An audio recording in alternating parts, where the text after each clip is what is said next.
India का हम लोग पहले शुरू करते हैं CRR से। RBI के CRR से शुरू करते हैं क्योंकि यहाँ से क्वेश्चन रहता है, ठीक है। जो टूल्स है आपका, जो ऑलरेडी लिखवा दिए थे टूल्स का नाम, है ना, वहाँ से हम लोग शुरू कर देते हैं CRR। सो सबसे पहली बात, CRR ये जो है, अगर आपसे क्वेश्चन आ जाएगा, सुनिएगा, अगर आपसे क्वेश्चन आ जाएगा कि CRR जो है वो रिजर्व बैंक ऑफ इंडिया का एक टूल्स का पार्ट होता है, तो वो कौन से टूल्स का पार्ट है? तो आपका आंसर हो जाएगा क्वांटिटेटिव टूल्स। ये माइंड मैप नोट्स हम बना देगा, क्वांटिटेटिव टूल्स, ठीक। अच्छा, ये जो क्वांटिटेटिव टूल्स है ये किसका पार्ट है? तो ये पार्ट है आपका RBI का मॉनेटरी पॉलिसी इंस्ट्रूमेंट का पार्ट, ठीक है, इंस्ट्रूमेंट का पार्ट। अब हम आपसे बेसिक चीजें पूछते हैं, सुनिए। CRR जो है ये कौन से टूल्स का पार्ट है? क्वांटिटेटिव। दो तरह का टूल होता है, एक होता है क्वांटिटेटिव, एक होता है क्वालिटेटिव। सिंपल है। अभी जो क्वांटिटेटिव टूल है किसका पार्ट है? Monetary policy instrument. अब मैंने फर्स्ट क्लास में आपको पढ़ाया था कि मॉनेटरी पॉलिसी बोल करके मॉनेटरी पॉलिसी कमेटी भी होता है, ये बताए थे तो आपको। तो अब क्वेश्चन यहाँ पर ये है कि मॉनेटरी पॉलिसी कमेटी कब बना? आप नोट्स देख के बता दीजिए, हम यहाँ माइंड मैप बना देंगे। 2016 में। अच्छा, मॉनेटरी पॉलिसी जो कमेटी है इसको हम लोग उर्जित पटेल कमेटी भी बोलते हैं। जहाँ जहाँ से क्वेश्चन बनेगा हम पूरा लिख देते हैं, उर्जित पटेल कमेटी भी बोलते हैं, ठीक। यहाँ तक समझ पाए? अच्छा, अब ये जो मॉनेटरी पॉलिसी कमेटी है इसमें टोटल कितना मेंबर्स होते हैं? टोटल देखिएगा 6 मेंबर होते हैं। इसको हेड कौन करता है? इसको करता है RBI का जो गवर्नर। और ये जो मॉनेटरी पॉलिसी कमेटी है इसका जो मीट है वो कहाँ पे होता है? मुंबई में होता है। और ये जो मुंबई में होता है तो ये एक साल में कितने टाइम होता है? 1 ईयर्स में 6। ये होता है 6 टाइम होता है, यानी कि हर 2 महीने में मीटिंग होता है। ये इतनी बातें तो यहाँ पर हम मॉनेटरी पॉलिसी कमेटी में आपको बता चुके हैं। अब आते हैं हम लोग मेन पॉइंट्स पे, ये CRR क्या होता है। सबसे पहली बात, जो CRR है इसका फुल फॉर्म हो जाएगा कैश रिजर्व रेशियो। अब देखिए, जब भी आप एग्जाम देने जाइएगा तो इसमें आप अपडेट होके चले जाइएगा कि करंट में CRR क्या चल रहा है। जैसे अभी कुछ CRR होगा, हो सकता है मीटिंग होगा बदल जाएगा, है ना, हो सकता है नहीं बदले, सेम टू सेम रहे। क्या है अभी बताएंगे, तो उस पर हम आएंगे, अभी धीरे धीरे करके आते हैं। अब जो CRR है इसको पहले हम समझा देते हैं और फिर इसके ऊपर एक लाइन हम ये माइंड मैप पे लिखवा देंगे। आप देखिए,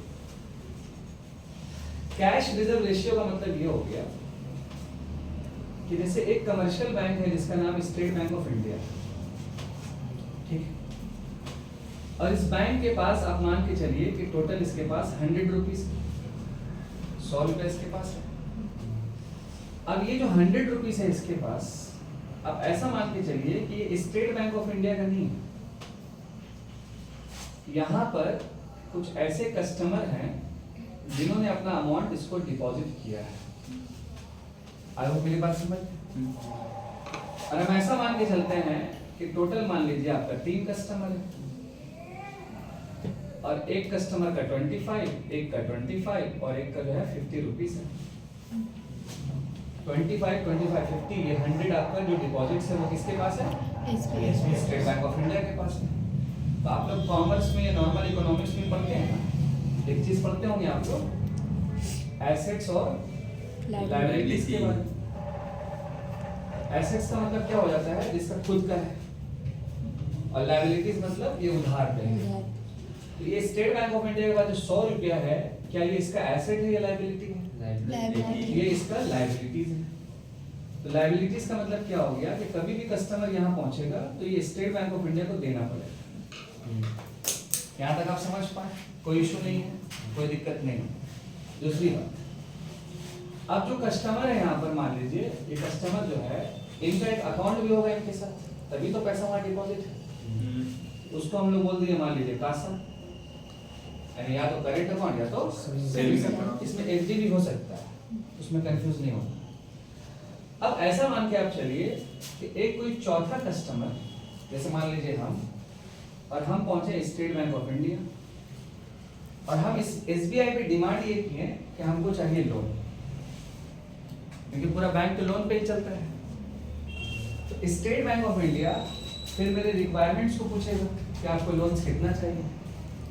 तो हम वहां पर मान लीजिए बोल देंगे कि हमको टोटल 80 रुपीज लोन चाहिए, ये मेरा लोन अमाउंट है। तो अब आप थोड़ा देर के लिए सोचिए कि अगर स्टेट बैंक ऑफ इंडिया एक चौथे कस्टमर को 80 रुपीज लोन दे दे, तो 80 रुपीज लोन का मतलब क्या हो गया, 100 माइनस 80 होगा कि नहीं होगा, क्योंकि इसके पास तो 100 है, तो बचेगा कितना इसके पास 20 रुपीज। अब ये जो 20 रुपीज किसके पास है, स्टेट बैंक ऑफ इंडिया के पास है। ये इसका एसेट्स है, लायबिलिटी है, बताइए। ये तो लायबिलिटीज है इसका, हाँ है ना, बोलिए। लेकिन अब यहाँ प्रॉब्लम क्या होगा कि कोई मान लीजिए अगर ये तीसरा कस्टमर, अगर ये स्टेट बैंक ऑफ इंडिया पहुंचा और अपना पैसा का डिमांड किया, इसके पास तो पैसा ही नहीं, इसके पास तो 20 रुपये, तब यहाँ पर हो जाएगा प्रॉब्लम हो जाएगा हमारा। इसको हम लोग बैंकिंग के भाषा में बोलते हैं बैंक रन हो जाना, यानी कि बैंक डूब जाना।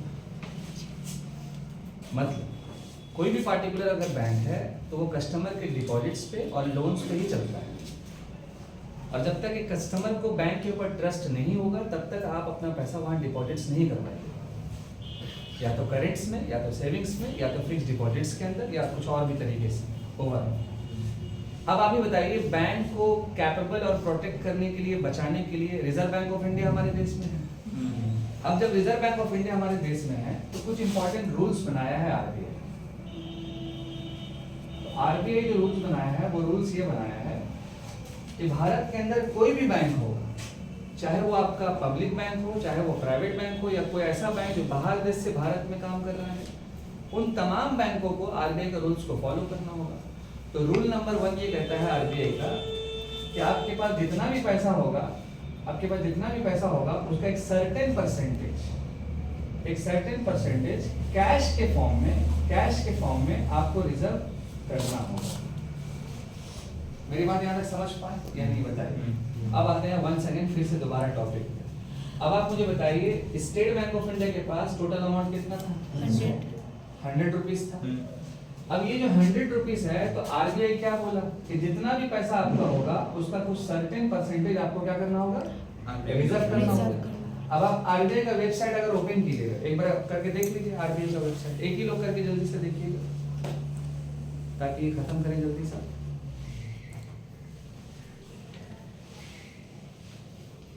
आरबीआई का वेबसाइट ओपन कीजिएगा ना, तो सबसे आखिर में आपको रेट मिल जाएगा सीआरआर का, जो लास्ट क्लास में हम दिखवाए थे आपको।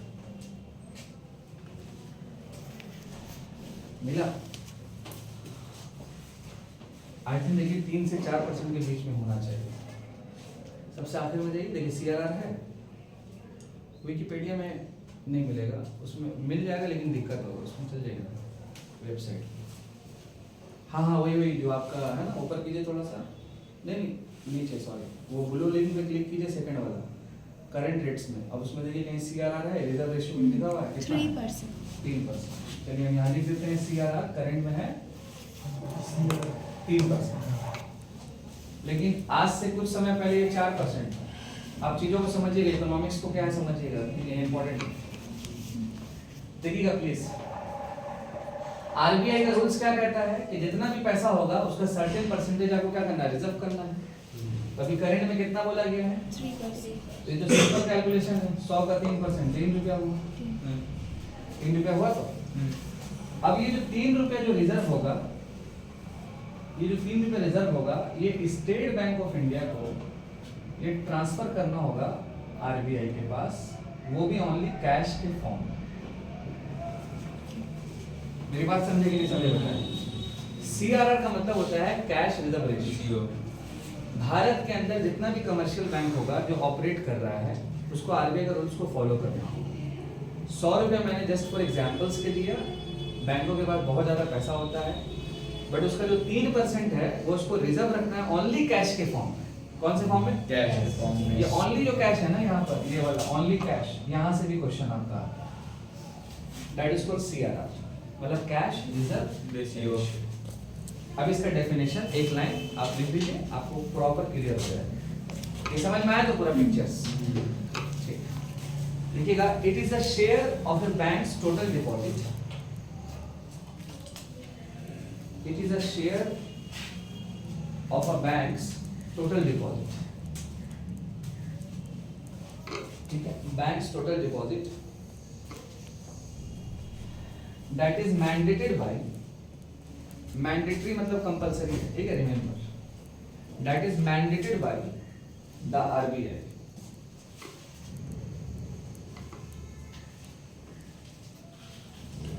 that is mandated by the RBI to be maintained with, to be maintained with as reserve in the form of liquid cash. Hello, हाँ हेलो,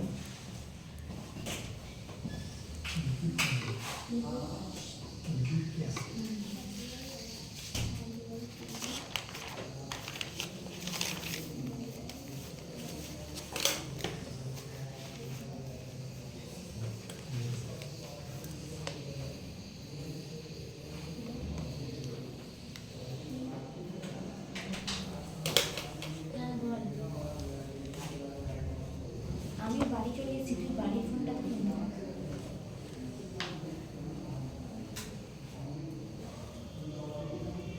হাওয়া খেতে এটা আমার মন থাকে না, বেশি দূরে নয়, বেশি দূরে নয়। হ্যাঁ হেঁটে যাওয়া যায়। হ্যাঁ আজকে খোলা থাকবে। ও আচ্ছা ঠিক আছে, হ্যাঁ প্রতিদিনই খোলা রাখে। হ্যাঁ 25 টাকা করে টিকিট। হ্যাঁ ঠিক আছে।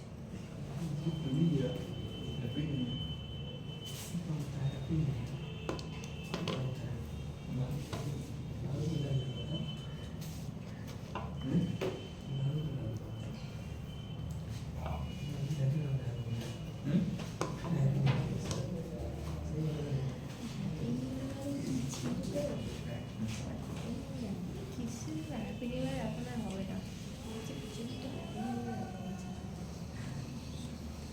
একটা কিছু এক্সাম ক্লিয়ার করলে হ্যাপি নিউ ইয়ার হবে, আর আগে কোনো নিউ ইয়ারই চেঞ্জ হবে।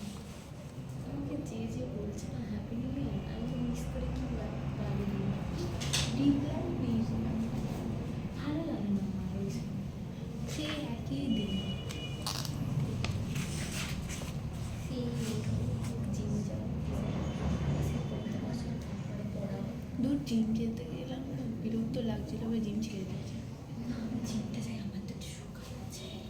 বাবা চাপ না, হ্যাঁ অনেক চাপ যাও করতে পারতে না হচ্ছে। আমি ডাইভোর্স তো, তাই জন্য হচ্ছে আর কি, তাই জন্য আমি জিমটা যাই। না করলে আমাকে ইনসুলিন দিতে হবে। ও বাবা অনেকই সুগার, তার অনেক সুগার ছিল, এখন জিম করবো কমে গেছে, একটা ওষুধ খেয়ে। হ্যাঁ আমি তোমাকে দেখেছি, আগে যখন দেখতাম তারপরে তুমি আমার অনেক ফিট হয়ে গেছে। একটা জিম করলে না, খাওয়ার থাকলে অনেক সুগার কমপ্লেন হলে 3 ওষুধ খেতে ইনসুলিন দিতে খালি পেটে।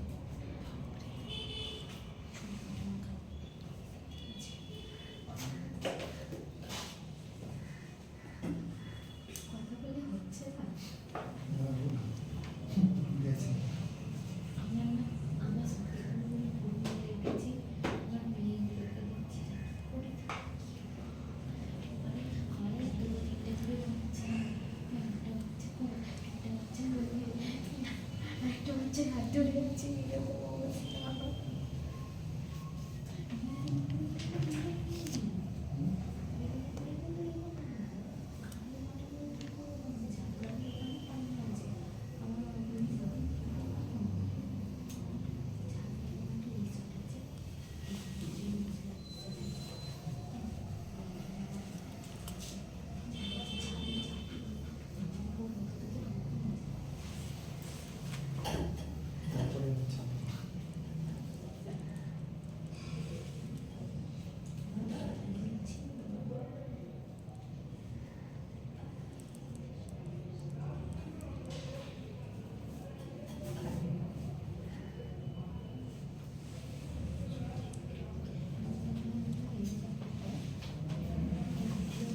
यूनिक वाला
लिखिएगा please in the form of liquid cash. Liquid cash तक लिख चुके हैं, एक पॉइंट और लिख लीजिए तो ये समाप्त हो जाएगा कि ये जो रूल है पार्टिकुलर आरबीआई का, तो कौन कौन से टाइप ऑफ बैंक को फॉलो करना पड़ेगा, है ना। भारत में तो टाइप्स ऑफ बैंक भी है बहुत सारे। अब ये जो आरबीआई का रूल है, लाइक सीआरआर का जो रूल्स है, ये फॉलो किसको किसको करना पड़ेगा, तो लिखिएगा सीआरआर अप्लाई टू। अच्छा, आपको ये चैप्टर करना है payment bank, small finance bank, ऐसा कुछ नहीं ठीक, आज वो देखते हैं। CRR apply to scheduled commercial bank, लिखिएगा शेड्यूल्ड कमर्शियल बैंक, पहला हो गया। अच्छा, शेड्यूल्ड कमर्शियल बैंक का मतलब वो आपका पब्लिक बैंक भी हो सकता है, प्राइवेट भी हो सकता है, ईटीसी। अभी इसके ऊपर हम करवा देंगे, ये हो जाने दीजिए टॉपिक पूरा। उसके बाद शेड्यूल्ड कमर्शियल बैंक, उसके बाद देख लीजिएगा रीजनल रूरल बैंक, यानी कि आरआरबीज, ठीक है। Regional rural bank, scheduled commercial bank हो गया, आरआरबीज हो गया, और ब्रैकेट में आप कर दीजिएगा एक्सक्लूडेड। एक्सक्लूड मतलब इसको छोड़ कर, रीजनल रूरल बैंक, और एक्सक्लूड मतलब इसको छोड़ करके। तो क्या छोड़ करके, तो आप लिख लीजिएगा एनबीएफसी, यानी कि नॉन बैंकिंग फाइनेंशियल कंपनी।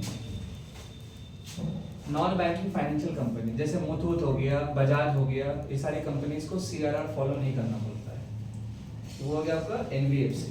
अच्छा, जो एनबीएफसी होता है ना ये वाला, तो इसी के बगल में लिख दीजिएगा, इसको हम लोग शैडो बैंक भी बोलते हैं, शैडो बैंक। एनबीएफसी बोलना, यस, बैंक क्यों है? शैडो का मतलब परछाई होता है, और एक बैंक का मेन वर्क क्या होता है, लोन्स देना। तो एक मुथूट कंपनी जो एनबीएफसी है, उसका भी मेन काम होता है लोन देना।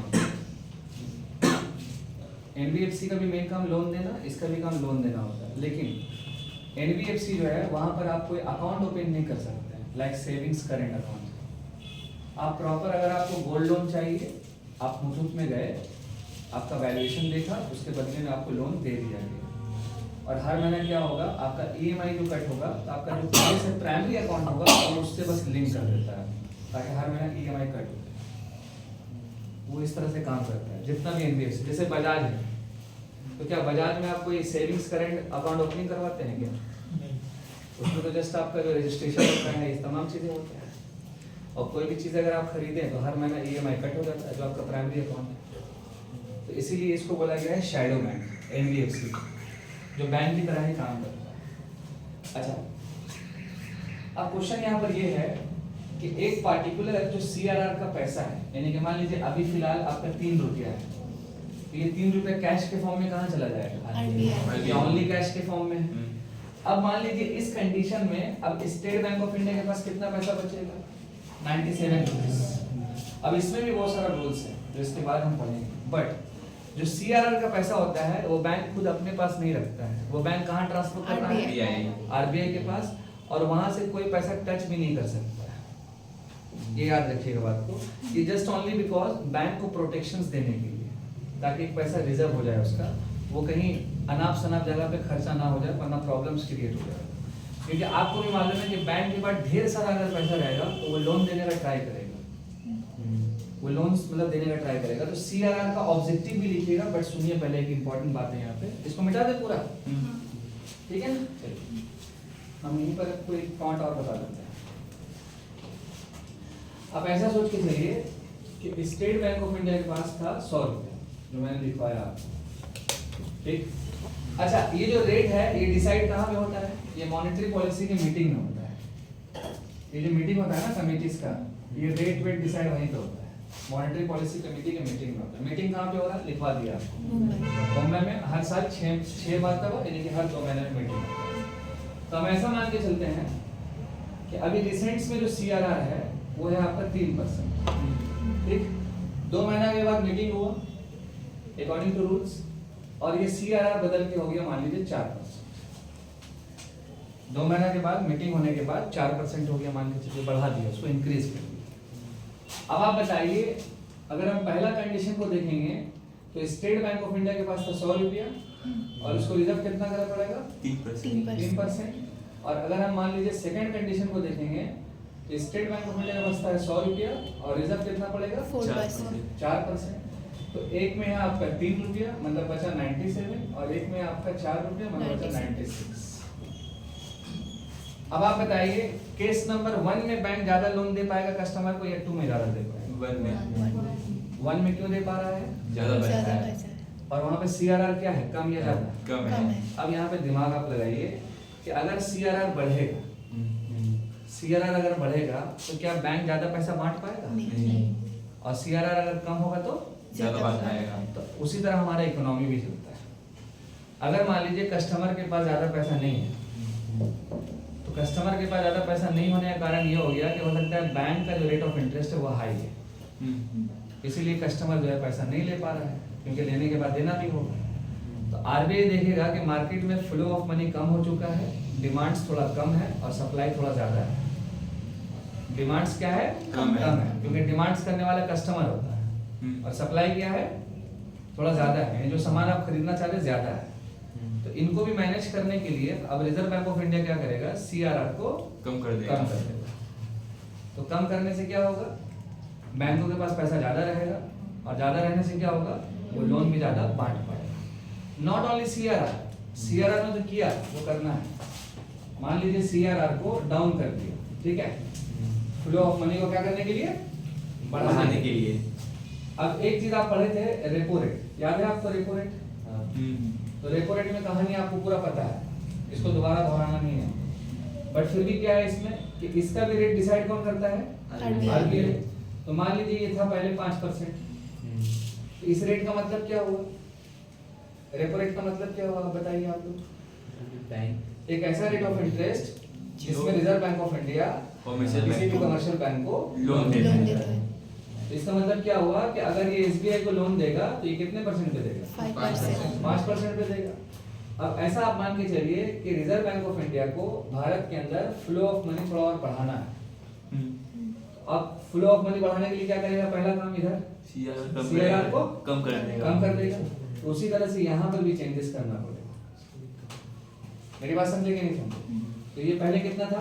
5%। अब हो सकता है 4% कर दे। 4% का मतलब क्या हो गया? अब 4% पे इसको लोन आरबीआई देगा।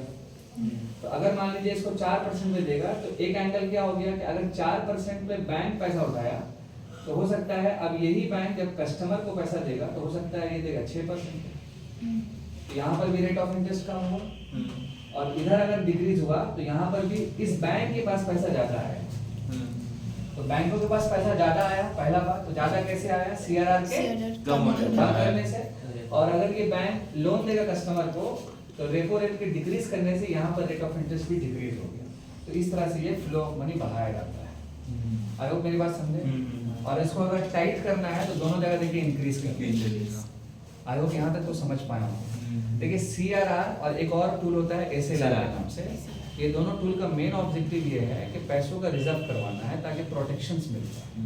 लेकिन इसमें अप एंड डाउन होगा तो फ्लो ऑफ मनी देखिए बढ़ेगा ओवरऑल। तो अब हम लोग इसमें लिख देते हैं सीआरआर का ऑब्जेक्टिव। एक लाइन लिख लीजिए ऑब्जेक्टिव्स के बारे में। CRR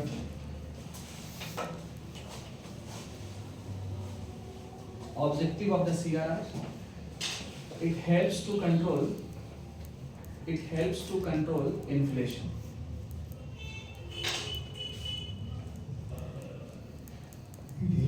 It helps to control inflation. It helps to control inflation.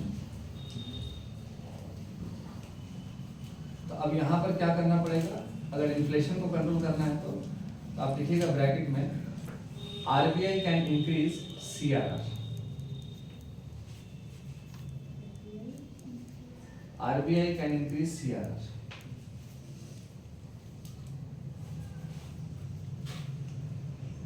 ठीक है?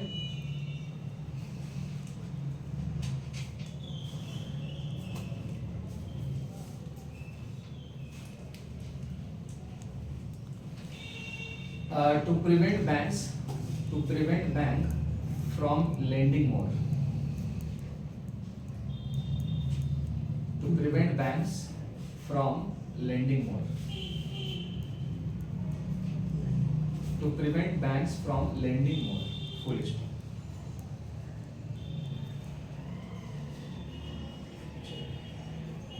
अब आ जाएगी next one which is called SLR, statutory liquidity ratio. CRR में तो कोई दिक्कत नहीं होगा, है ना? वो है जो था वो 50 रुपीज मांगता है कि बैंक के पास तो 20 रुपीज बचता है, तो वहाँ से क्या RBI फिर लोन देगा? नहीं, देखिए वही बात है ना कि इन्हीं चीजों से, क्राइसिस से बचाने के लिए ऐसा काम किया जा रहा है.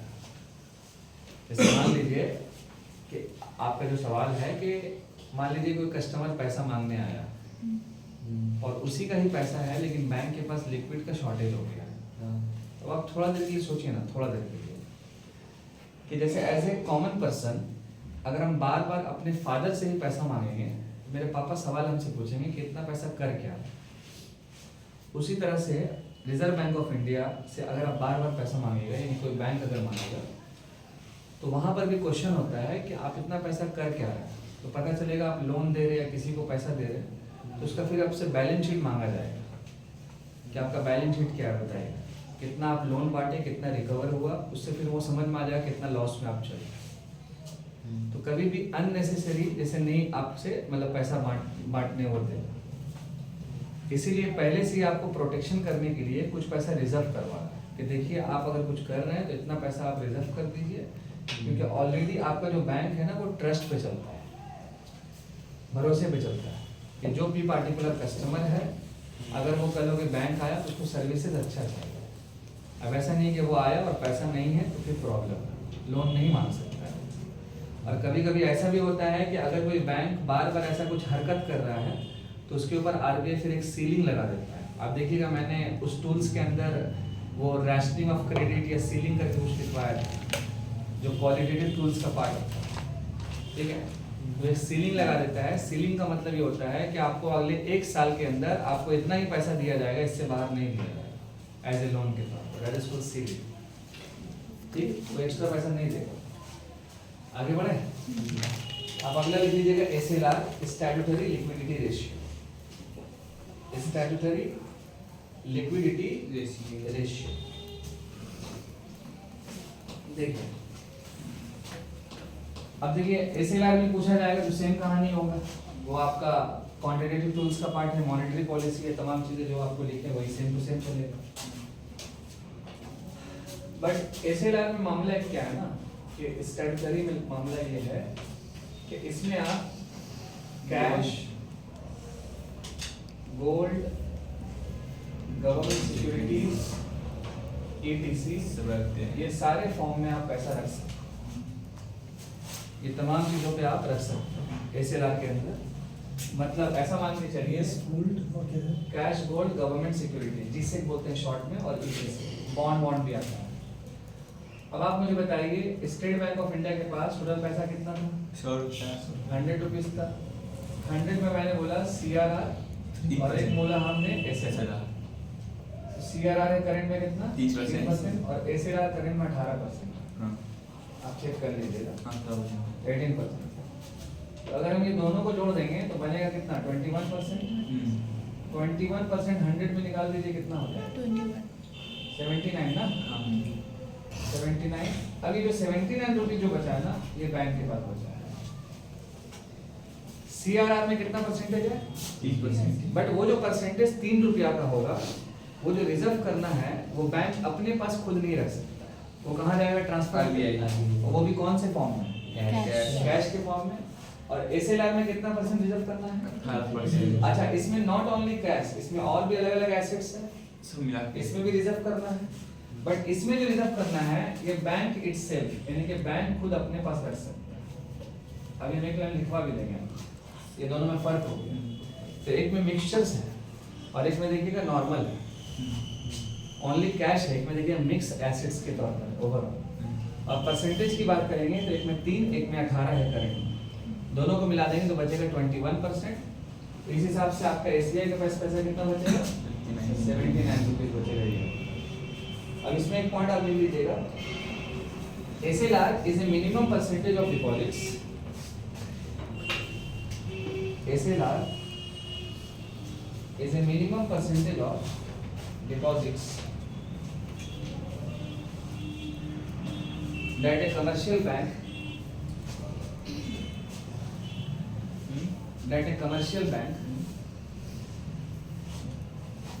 SLR is a minimum percentage of deposits that a commercial bank has to maintain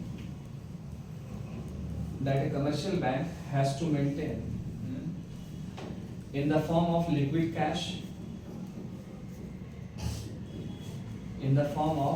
cash, comma gold or other securities. Gold or other securities. ये आपको रिजर्व करना ही करना है 18%। और इसमें एक पॉइंट और लिखिएगा नीचे में, these deposits are maintained by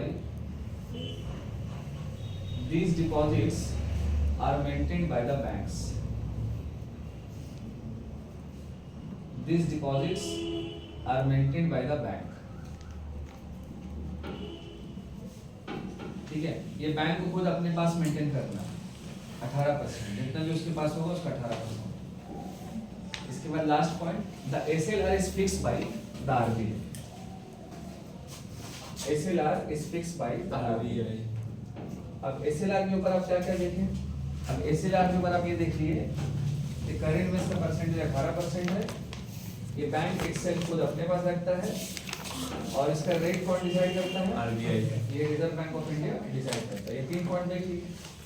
अब आपके पेपर में बहुत पहले, अभी तो खैर क्वेश्चन थोड़ा करंट ओरिएंटेड ज्यादा आ रहा है, बहुत पहले ये पूछा था कि मैक्सिमम एक बैंक SLR के अंदर कितना परसेंटेज जो है वो रिजर्व कर सकता है maximum.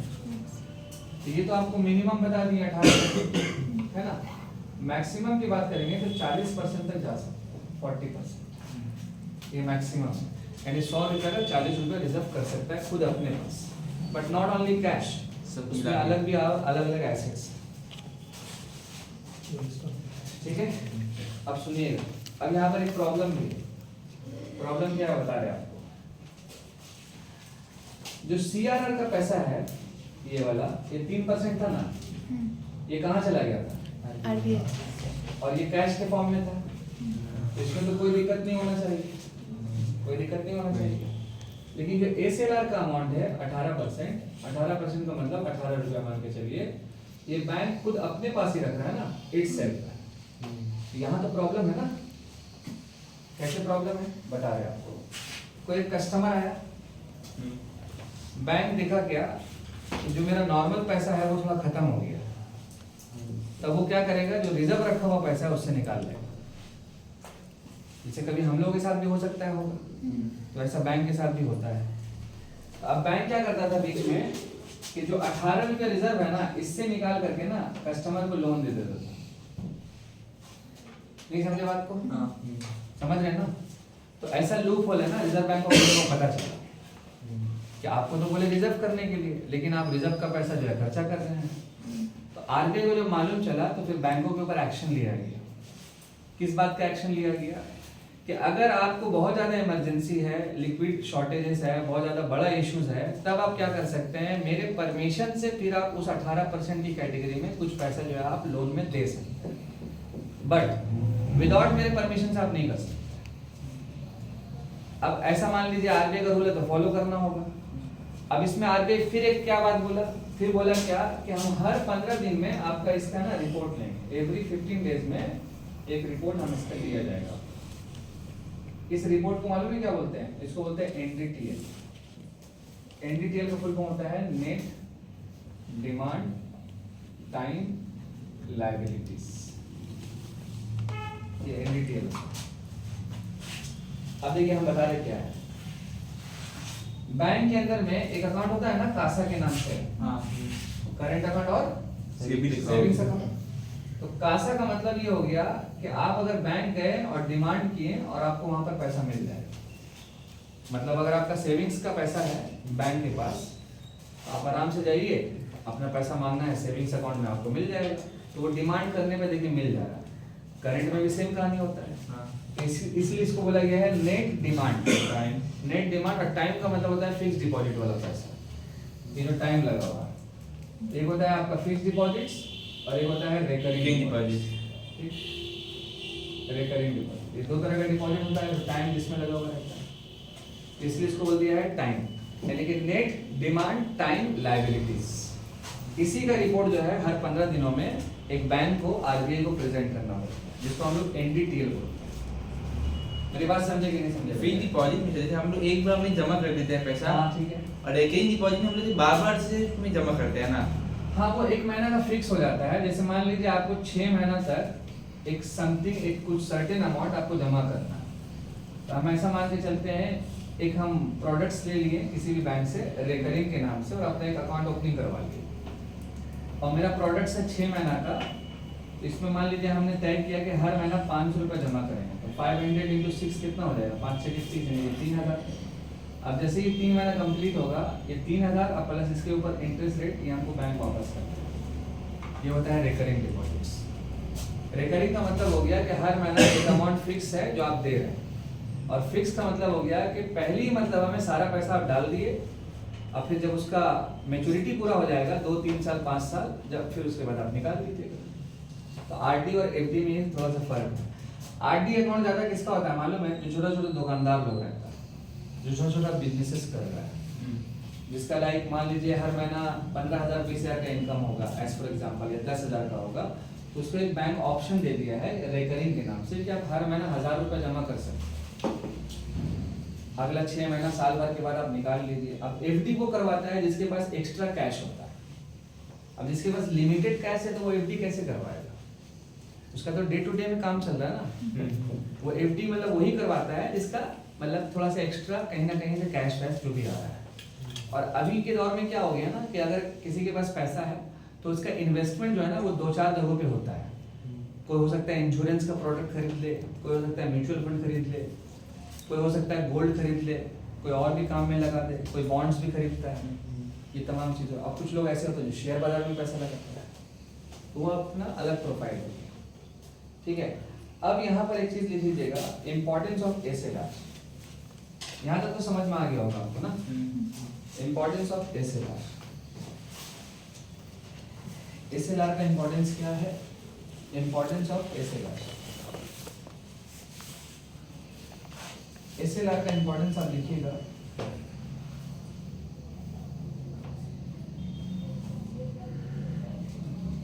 the government uses the SLR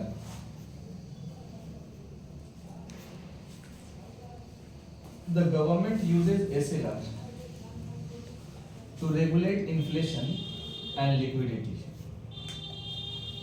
To regulate inflation and liquidity. To regulate inflation and liquidity. The government uses the SLR to regulate inflation and liquidity. ठीक है। अब आप मुझे बताइए कि जैसे आपने CRR में देखा था, तो अगर मान लीजिए ये SLR को इंक्रीज कर देंगे तो यहाँ पर क्या हो जाएगा, 18 का जगह मान लीजिए हम 22% कर देंगे, तो यहाँ पर वही बात होगा ना कि फ्लो ऑफ मनी को आप क्या कर रहे हैं, कंट्रोल कर रहे हैं। यहाँ पर भी सेम गेम होता है ओवरऑल, लेकिन मैक्सिमम टाइम तक एसएलआर जो है ना वो फिक्स से रहता है, 18% ही रखा जाता है। ठीक है, तो लिखिएगा increasing the SLR will control inflation, increasing the SLR will control inflation. मतलब जो सीआरआर है ये फ्लक्चुएट होता है। हाँ, सीआरआर में थोड़ा थोड़ा चेंजेस किया जाता है, SLR max to max fix से रहता है। Increasing the SLR will control inflation in the economy. Will control. Yes, will W-I-L-L will control inflation in the economy. While के बाद आप लिखिएगा decreasing it will cause growth in the economy. While decreasing it will cause growth in the economy. Cost to growth. हाँ, cost नहीं cause CAUSE cause growth in the economy. Full stop.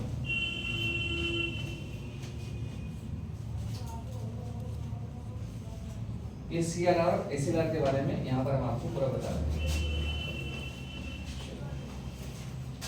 इसको मिटा देते हैं।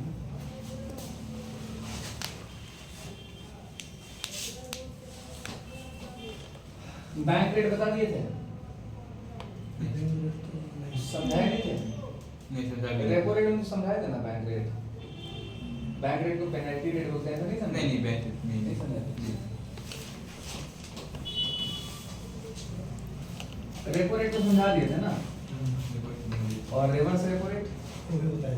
वो भी हो गया था ना। ठीक है, अब अगला आप लिख लीजिएगा बैंक रेट, लिख लीजिए, ये भी हो जाएगा खत्म। बैंक रेट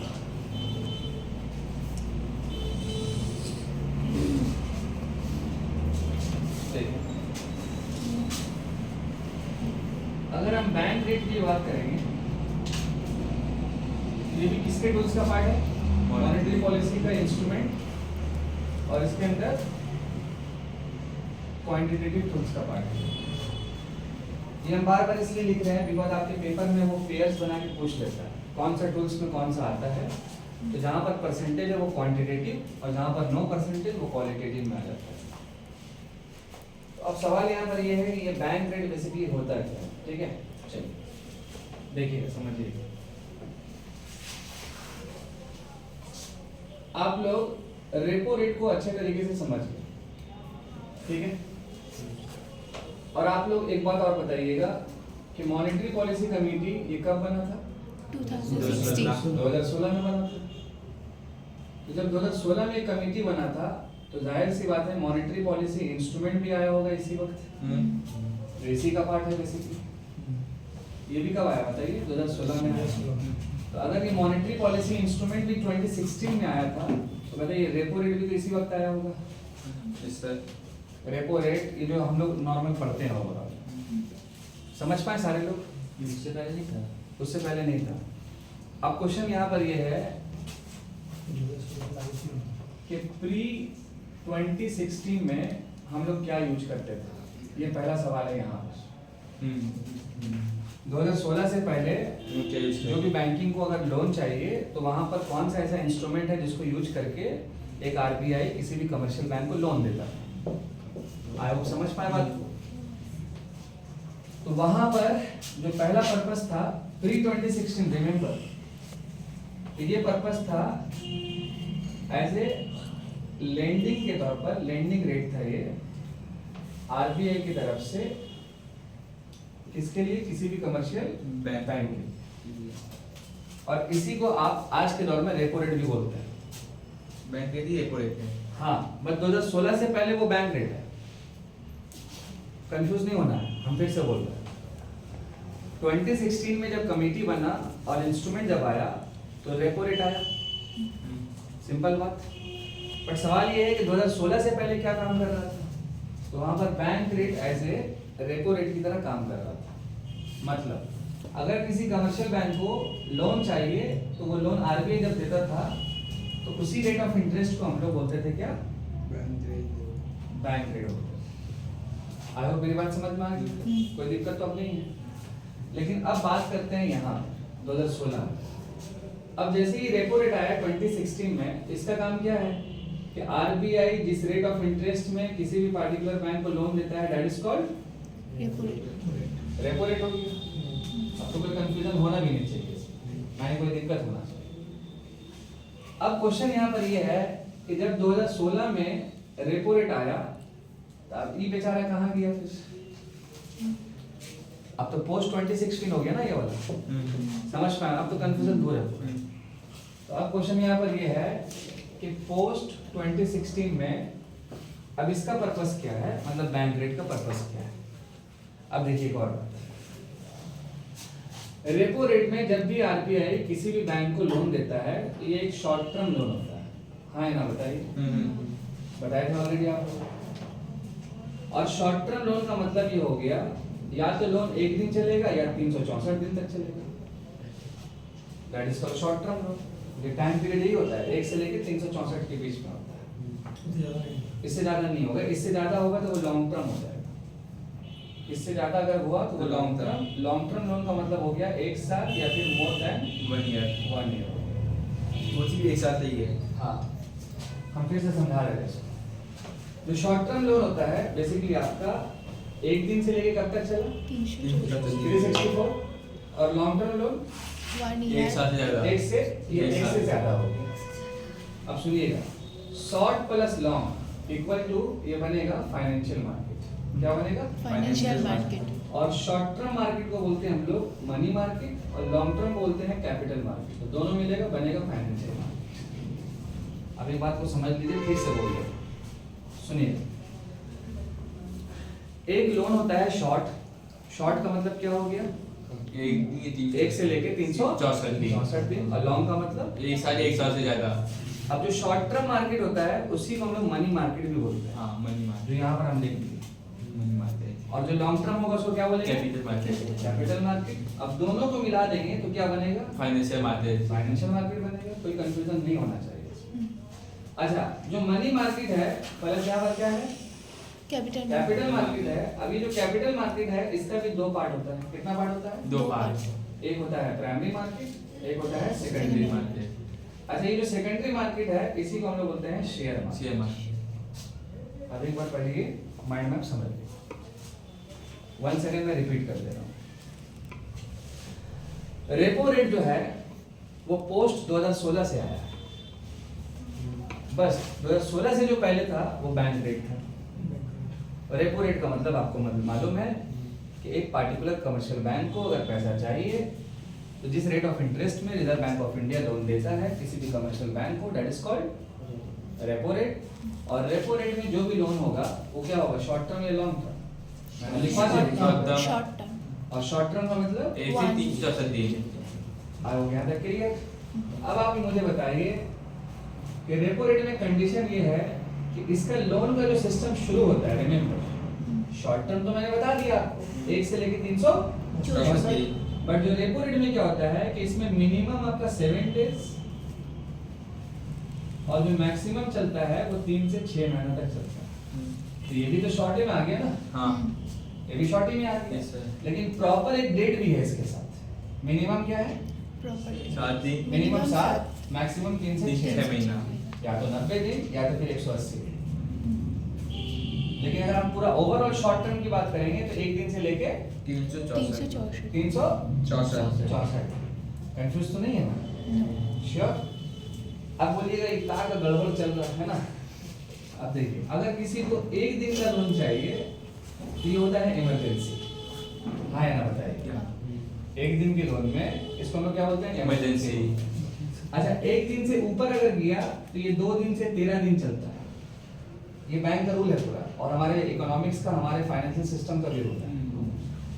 एक दिन हो गया तो क्या हो गया? इमरजेंसी। 2 से 13 दिन। इसके बाद एक और है 14 दिन। ये 3 कंडीशन हो गया। अब जो लोन होता है ये 14 दिन से फिर ऊपर चलता है। अच्छा, 14 दिन से ऊपर चलेगा और 90 डेज से बिलो चलेगा। समझेंगे नहीं समझे? हाँ। और अब जो होगा वो 90 डेज से ऊपर चलेगा। ये सिस्टम है। जब हम आपको मनी सप्लाई पढ़ाएंगे तो यहाँ ये बता देंगे। बट फिलहाल आप याद रखिएगा ये वाला कि रेपो रेट में जो लोन होता है वो क्या है, शॉर्ट या लॉन्ग? शॉर्ट मिनिमम कितना देना है 7 दिन और मैक्स 3 से 6 महीना। महीना। यहाँ तक तो कोई डाउट नहीं है। रेपो रेट आया 2016 में, उससे पहले क्या था? बैंक उसके रेट। पहले बैंक रेट। अब आते हैं 1 सेकंड बैंक रेट के पास यहाँ। तो जब बेचारा रेपो रेट आ गया, ये बेचारा का क्या होगा? इसका क्या होगा? इसका भी सेम काम था ना। तो अब मान लीजिए स्टेट बैंक ऑफ इंडिया को या भारत में किसी भी कमर्शियल बैंक को अगर शॉर्ट टर्म के लिए पैसा चाहिए तो वहां पर क्या अप्लाई होगा? Repo rate. अभी तो आपको बता दिए कितना से कितना देना है। मिनिमम 7 डेज मैक्सिमम 7 डेज से लेके 6 महीने 7 डेज से लेके 3 से 6 6 महीना तक। अब देखिए फिर आप याद किए हैं शॉर्ट टर्म वाला, हाँ। लेकिन हम आपसे पूछे हैं रेपो रेट के बारे में। रेपो रेट शॉर्ट टर्म का तो पार्ट है, बट इसमें मिनिमम 7 दिन मैक्सिमम 3 से 6 महीना। ये पॉइंट याद रखिए। लेकिन अगर इसी बैंक को अगर लॉन्ग टर्म के लिए लोन चाहिए तो फिर क्या होगा? 35 होगा। लॉन्ग टर्म का मतलब क्या हो जाएगा? 1 साल या फिर 1 साल से ज्यादा। More than 1 years. तो यहाँ पर जो रेट ऑफ इंटरेस्ट लगता है उसको हम लोग बोलते हैं bank bank rate. Rate. I hope आप समझ में आ गया हो। मतलब ये भी गुस्सा ना करें, गुस्सा हो जाएगा ना भाई, हम इतना दिन से आपका साथ काम कर रहे थे, हटा दिए हमको। तो इसको आरबीआई बोला डोंट वरी, हम आपको रखते हैं लॉन्ग टर्म के लिए, और रेपो रेट को शॉर्ट शॉर्ट टर्म के लिए। आई होप यहाँ तक तो क्लियर है। अब अभी बेचारा पुराना है ना, एक्सपीरियंस है इसको, तो एक्स्ट्रा काम देगा कि नहीं देगा बताइए। तो जो फ्रेशर है उसको ज्यादा पूछता नहीं है कोई। अब देखिए यहाँ पर क्या मामला है। अब आप मुझे ये बताइएगा, कंफ्यूज नहीं होना है, ठीक है? रेपो रेट में लोन शॉर्ट टर्म या long term? Short short term. कोई डाउट नहीं है इसमें। लोन का टर्म क्या है? 7 डेज से 3 महीना 3 6 से महीना। 6 महीने इसमें भी कोई डाउट नहीं है आपको। इसका रेट डिसाइड कौन करता है? आरबीआई। इसमें भी कोई डिसाइड नहीं है, कोई प्रॉब्लम नहीं है, कोई इश्यूज नहीं है। अब जो इम्पोर्टेंट ही हो गया कि जैसे मान लीजिए आरबीआई ने स्टेट बैंक ऑफ इंडिया को लोन दे दिया, और मान लीजिए एसबीआई ने बोला कि हम आपको 7 डेज में रिटर्न कर देंगे। ऐसा सारा कुछ मान लीजिए कि रिजर्व बैंक ऑफ इंडिया ने इनको लोन भी दे दिया और इन्होंने कहा कि हम आपको 7 दिन में वापस भी कर देंगे। तो बताइए जैसे ही 7वां दिन आएगा, इनका रिस्पॉन्सिबिलिटी क्या है? कि जो पैसा है वो इनको देना है। लेकिन पता ये चला कि ये 7वां दिन आने के बाद बोला भैया पैसा नहीं है, क्या करें? ऐसा भी हो सकता है ना प्रॉब्लम। तब उस कंडीशन में जो बैंक होगा ना वो आरबीआई से टाइम मांगेगा, सर हमको 1 दिन का टाइम दे दीजिए, 1 दिन का वक्त दे दीजिए। तो आरबीआई बोलेगा ठीक है हम आपको दे देते हैं 1 दिन का वक्त, लेकिन आपको 1 दिन का है ना पेनल्टी लगेगा। क्या लगेगा? पेनल्टी। पेनल्टी लगेगा। अब आप समझ गए बात। तो हम ऐसा मान के चलते हैं कि स्टेट बैंक ऑफ इंडिया जो है इसके ऊपर था लोन 100 रुपया का, 100 रुपया का लोन था। अच्छा जब 100 रुपया का लोन है तो इसके ऊपर रेट ऑफ इंटरेस्ट लगेगा ना जी? यस लगेगा। तो रेपो रेट लगेगा। मान लीजिए ये है 5% एज फॉर एग्जाम्पल, तो 100 का 5% कितना हो गया? 5 रुपया। ये तो ऑलरेडी 105 हो गया। अब इसको रिटर्न कब करना है? 7 दिन के बाद। लेकिन अब बोला हम नहीं कर पा रहे हैं, 1 दिन। तो इसमें क्या हो जाएगा? 1 दिन का मोहलत यानी कि टाइम। अब ये जो 1 दिन का पेनल्टी लगेगा ना, तो यहाँ पर भी यूज होता है आपका बैंक रेट पेनल्टी के लिए। देखिए बैंक रेट का हो गया 2 काम, एक काम हो गया लॉन्ग टर्म रेट के लिए, एक काम हो गया पेनल्टी के लिए। अब जो बैंक रेट होता है वो ऑलवेज हाई होता है रेपो रेट से। आप एक बार देख लीजिए वेबसाइट पर, बैंक रेट ऑलवेज हाई होगा किससे? रेपो रेट से। अगर मान लीजिए रेपो रेट 5% है तो बैंक रेट 5.25 या 5.50 होगा। एक बार चेक कर लीजिए कितना है, देखिए बैंक रेट हाँ बैंक रेट देखिए ना 5.50 5.50 है, मैंने वही बताया। और रेपो रेट कितना है? 5 है, 5.25 5.25 है, तो हमेशा हाई रहेगा। रेपो रेट से ऑलवेज हाई कौन रहेगा? Bank rate. Bank rate. अब बैंक रेट का पर्पस 2 है, एक लॉन्ग टर्म एक पेनल्टी। अब आ जाइए वापस 100 रुपया ये क्या था? Loan amount. इसके ऊपर कितना परसेंट लग रहा है? 5। अब इसी 100 रुपये के ऊपर 1 दिन का जो पेनल्टी वो क्या लगेगा? Bank rate. अभी करंट में कितना? 5.25%। तो तो 5.25 प्लस 5% रेपो रेट कितना हो जाएगा 10.25 तो 100 रुपये का हो जाएगा 10 रुपये 25 पैसे ये हो जाएगा 110 रुपये 25 पैसे ये एक्स्ट्रा अमाउंट लगता है। और जो बैंक रेट पेनल्टी होता है ना वो कैसे काम करता है वो ऑड नंबर पे काम करता है। ऑड मतलब ये हो गया जैसे एक दिन का आप मोहलत मांगे टाइम मांगे अब 2 दिन का आप नहीं मांग सकते अब 3 दिन हो जाएगा 1 दिन 3 दिन 5 दिन 7 दिन ऐसे करके चलता है ऑड नंबर पे चलता है। अब आप थोड़ा सा सोचिए ना कि कोई भी बैंक 100 रुपये लोन लेता होगा वो तो 100 करोड़ लेता होगा मान के चलिए तो 100 CR का आप निकाल लीजिए 5.25% वो तो ऐसे ही पागल हो जाएगा प्लस क्रेडिट खराब हो जाता है।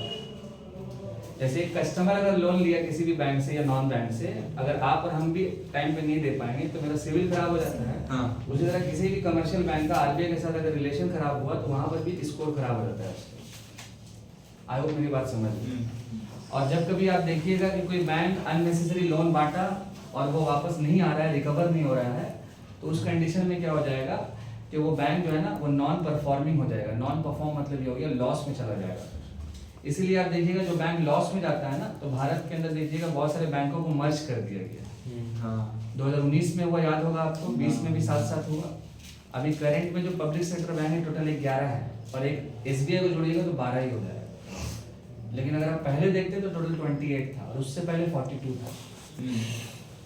तो आप देखिए धीरे धीरे कम हो रहा है। हाँ। अब बोला अगला 5 से 10 साल में जो 11 बैंक है वो हो जाएगा 6। इसलिए 6 साल में हाँ अगले 5 से 10 साल में जो 11 पब्लिक सेक्टर है वो 6 हो जाएगा।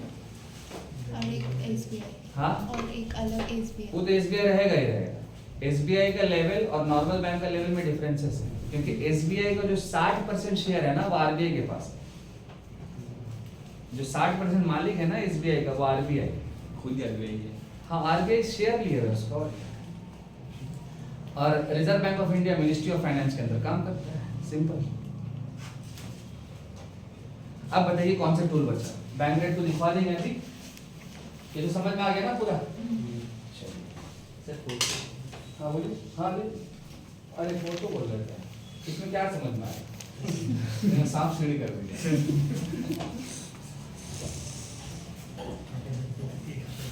लिख लीजिएगा ये बैंक रेट में लिख लीजिएगा the rate at which bank rate में लिखिएगा प्लीज। बैंक रेट को ना रेपो रेट से कंपेयर करके पढ़िएगा तब आपको ज्यादा अंडरस्टैंडिंग होगी। The rate at which the central bank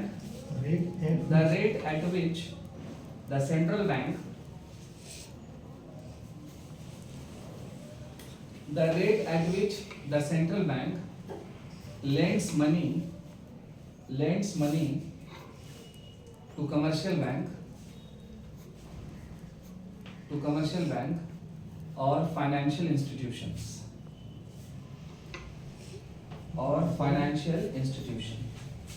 lends money to commercial bank. Yes, और फाइनेंशियल इंस्टीट्यूशन यानी कोई ऐसा फाइनेंशियल इंस्टीट्यूट्स है उसको भी पैसा जो है मिलता है आरबीआई से।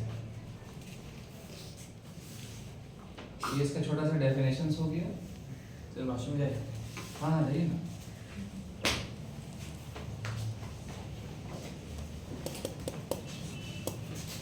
और दूसरा पॉइंट लिखिएगा बैंक रेट के अंदर it is used as a long term lending purpose. It is used as a long term lending purpose as well as penalty rate. Sir फिर से हाँ बोल सकते हैं। It is used as a long term lending rate like 1 साल या उससे more than 1 year। और उसके बाद प्लीज आप लिखिएगा as well as penalty के लिए भी इसको यूज किया जाता है। और कभी कभी अगर कोई अच्छा बैंक काम कर रहा है ना तो आरबीआई डिस्काउंट भी देता है इसीलिए बैंक रेट को डिस्काउंट रेट भी बोलते हैं। जैसे कस्टमर कोई प्रीमियम है किसी बैंक में तो ऐसे तो कम नहीं ना करता है रेट ऑफ इंटरेस्ट लेकिन कोई प्रीमियम कस्टमर है तो उसके लिए कम कर दिया जाता है। अगर 7% पे rate of interest common people के लिए है तो उसके लिए 6.5% कर देगा ये 6.8 कर देगा 0.2% 0.5 कम कर देता है जो प्रीमियम है। तो इसीलिए बैंक रेट में भी जो लोन होता है वो एक डिस्काउंट पे भी काम करता है, इसलिए इसको डिस्काउंट रेट भी बोलते हैं, ठीक। लेकिन यही जो बैंक रेट का नाम है ना, इसी बैंक रेट का नाम जो डिस्काउंट रेट है ना, वो अमेरिका में, अमेरिका में डिस्काउंट रेट और हमारा बैंक रेट दोनों सेम है, लेकिन वो लोग डिस्काउंट रेट बोलता है और हम लोग बैंक रेट बोलते हैं। लेकिन इसी बैंक रेट को पहले क्या बोलते थे हम लोग? बैंक रेट राइट नाउ पहले किस पर्पस पे था? रेपो रेट पे था। और वो रेपो रेट अगर देखिएगा तो शॉर्ट टर्म हो जाएगा, लेकिन अब वही जो बैंक रेट है वो लॉन्ग टर्म पे, और इसी को हम लोग डिस्काउंट बोलते हैं। अब आप बताइएगा कौन सा रेट और बाकी है, ये बताइए। Repo rate, reverse repo rate हो गया ना, इसके बाद बैंक रेट हो गया, सीआरआर एसएलआर हो गया, एचडीएफ हुआ, देखिए तो नहीं चलिए एचडीएफ लिख लीजिएगा, स्टैंडिंग डिपॉजिट फैसिलिटी, ये तो बहुत इंपॉर्टेंट है। एसडीएफ स्टैंडिंग डिपॉजिट फैसिलिटी, और इसके साथ साथ एमएसएफ भी होता है, दोनों एक साथ सवाल होता है। हम लिख देते हैं एचडीएफसी नहीं, वी अंडरस्टैंड योर वर्ड।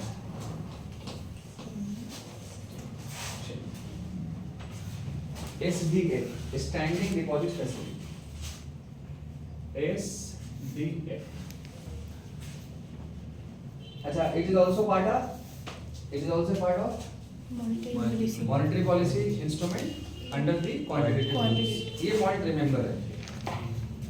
अच्छा, SDF को समझने से पहले आपको ये रिवर्स रेपो रेट ये आपको आना चाहिए। एचडीएफ को समझने से पहले आपको रिवर्स रेपो रेट आना चाहिए, तब आपको एचडीएफ समझ में आ जाएगा। अच्छा, मुझे ये बताइएगा कि एक पार्टिकुलर जो बैंक है उसका मेन इनकम क्या होता है? अगर आप एक प्राइमरी इनकम बताइएगा, जो लोन दिया, लोन के ऊपर इंटरेस्ट होता है, वो उसका मेन इनकम है। बाकी तो और भी बहुत सारा काम है, बट मेन प्राइमरी चीज तो यही ओवरऑल देखा जाए। अब आप मुझे बताइए कि रेपो रेट में सिस्टम क्या था, वो तो आपको पता चल गया कि आरबीआई जिस रेट ऑफ इंटरेस्ट में स्टेट बैंक ऑफ इंडिया को लोन देता है, that is called repo rate. Repo rate. अब आप ऐसा सोच के चलिए कि भारत के अंदर बैंकों के पास पैसा बहुत आ गया, कुछ उसका रिजर्व भी था, कुछ और भी बिजनेसेस किया, जिस वजह से बैंक के पास पैसा बहुत आ गया।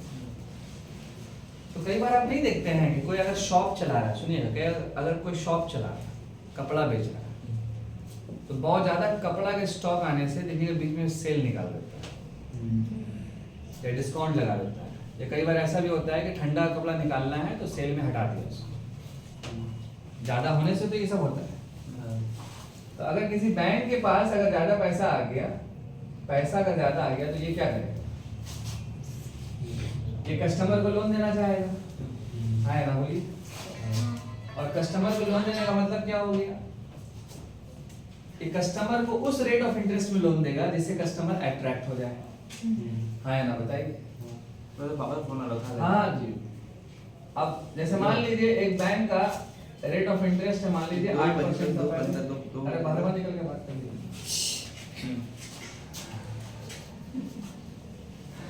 बैंक का पहले रेट ऑफ इंटरेस्ट कितना था? 8% था। अब बैंक देख रहा ना मेरे पास पैसा बहुत है, परसेंटेज हाई है, लेकिन अगर हम कस्टमर को लोन देना चाहेंगे तो परसेंटेज हम कम कर देंगे तो कस्टमर अट्रैक्ट होके आ सकता है। अच्छा, बैंक जो है ऑलरेडी बहुत पहले पैसा उठाया था आरबीआई से, और ये उठाया था उससे मालूम है कितना परसेंट पे? 4%, जिसको आप लोग रेपो रेट बोलते हैं। तो 4% उठाया तो 8% बेच रहा, मतलब +4 हो गया, यानी कि 4% का मार्जिन है इसका। तो बैंक क्या देखेगा कि मेरे पास ऑलरेडी इतना सारा पैसा है और हमको ये क्लियर करना है, लोन देना है और वहां से पैसा कमाना है ओवरऑल, या कोई और बिजनेसेस में पैसा दे देना है। अब वो क्या करेगा, कस्टमर को अट्रैक्ट करने के लिए अपना जो मार्जिन है ना इसको कम कर देगा। पहले 4% था, अब इसको -2 कर देगा। मतलब इसका मतलब ये हो गया कि अब जो बैंक है वो कस्टमर को लोन देना चाहेगा वो 6% पे देगा। यहाँ पर इसका 2% आ रहा है, यहाँ तक तो समझ पाए। अब 2% का मतलब बहुत बड़ा बात होता है, 2% कम होना बहुत बड़ा चीज हो जाता है। तो अगर मान लीजिए एज ए कस्टमर हम अगर गए और सुने किसी के जरिए कि भाई 6% पे लोन मिल रहा है, तो हम दौड़े दौड़े भागना शुरू कर दें। ऐसा कॉमन चीज है। आप लोग नहीं सुनते हैं कभी कि बाइक मिला 20,000 रुपए में, भाग पैसा है नहीं 20,000, फिर भी भाग, देखें कहाँ मिल रहा, कौन सा बाइक, ऐसा नहीं बाइक का टायरवा दे रहा है। एगो माँ ने बताया, यहाँ भी मालूम चला है कि बैंक 6% पे लोन दे रहा है। अब जिसको रिक्वायरमेंट होगा वो जाएगा बैंक के पास और ढेर सारा पैसा ले लेगा। अगर उसके पास कम भी होगा जरूरत तो बोलेगा भाई बढ़ा के दे दे, कहेंगे तो हम तो दे ही देंगे आपको इंटरेस्ट, क्योंकि इंटरेस्ट तो कम है। लेकिन अल्टीमेट क्या होगा ना कि कस्टमर के पास है ना पैसा जो है ना इंक्रीज हो जाएगा बहुत ज्यादा, और कस्टमर के पास जब पैसा इंक्रीज हो गया मतलब डिमांड बढ़ जाएगा। हाँ है ना, बोलिए। Yes sir. और इकोनॉमिक्स में इसमें बोलते हैं हम लोग इलास्टिसिटी ऑफ डिमांड बोलते हैं। अब फिर बाद में आप लोग तो नहीं पढ़ते हैं वो चीज को, वो आरबीआई ग्रेड में पढ़ाया जाता है ISLA models. ISLA models in Keynesians economics, वो फर्दर पार्ट है शॉर्ट वीडियोस। बट हम आते हैं वंस अगेन बेसिक्स। डिमांड्स अगर बहुत इंक्रीज हो गया मान के चलिए, तो इससे क्या होगा, कस्टमर जो है मार्केट्स में जाके अपना वांट करेगा, यानी सामान खरीदना चाहेगा। हाँ ना, बोलिए। तो इस कंडीशन में अगर मान लीजिए सप्लाई लेस हो गया तो डिमांड क्या हो गया हाई, और सप्लाई क्या हो गया लो, यहाँ पर हो जाएगा दाम बढ़ जाएगा, प्राइस इंक्रीज होगा तो, और ये इंक्रीज होने से इन्फ्लेशन हो जाएगा। हाँ ना, बोलिए। Yes sir. तो इसी चीज का कंट्रोलिंग किसके हाथ में है? या तो आरबीआई या तो भारत सरकार, लेकिन पैसों का जितना मामला उसमें आरबीआई। तो बताइए आरबीआई अपना छड़ी कहाँ चलाएगा? डायरेक्ट इसमें चलाएगा, कस्टमर को तो नहीं ना चलाएगा, बैंक को चलाएगा।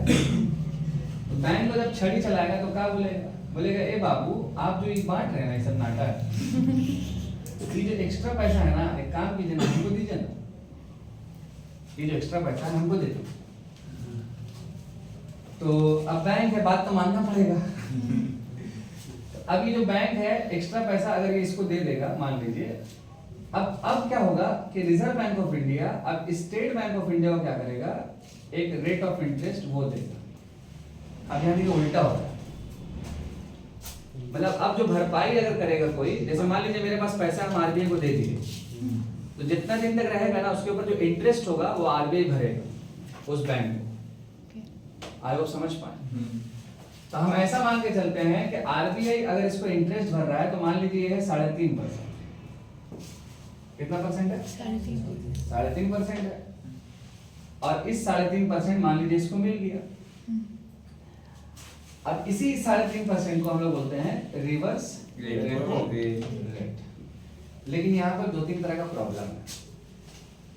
प्रॉब्लम नंबर 1, कोई भी पार्टिकुलर बैंक होता है तो मैंने पहले ही बताया उसको, उसका मेन पर्पस होता है लोन देना और बदले में वहां से रेट ऑफ इंटरेस्ट उठा के अपना कमा लेना। लेकिन आप थोड़ा देर के लिए सोचिए कि बैंक के पास एक्स्ट्रा पैसा आया, मार्केट का सिचुएशन सही नहीं है, डिमांड सप्लाई का गैप हो गया, आरबीआई क्या बोला, आपके पास जो एक्स्ट्रा पैसा है आप इनको मत दीजिए, हमको दीजिए। अच्छा अगर इनको देगा तो बताइए इसके रेट ऑफ इंटरेस्ट में और इसके रेट ऑफ इंटरेस्ट में डिफरेंसेस है कि नहीं है? यही पे मेन प्रॉब्लम है। समझे कि नहीं समझे बताइए। मतलब अगर वो कस्टमर को देता है तो ज्यादा फायदा होता, अगर वो आरबीआई को दे रहा है तो कम फायदा हो रहा है।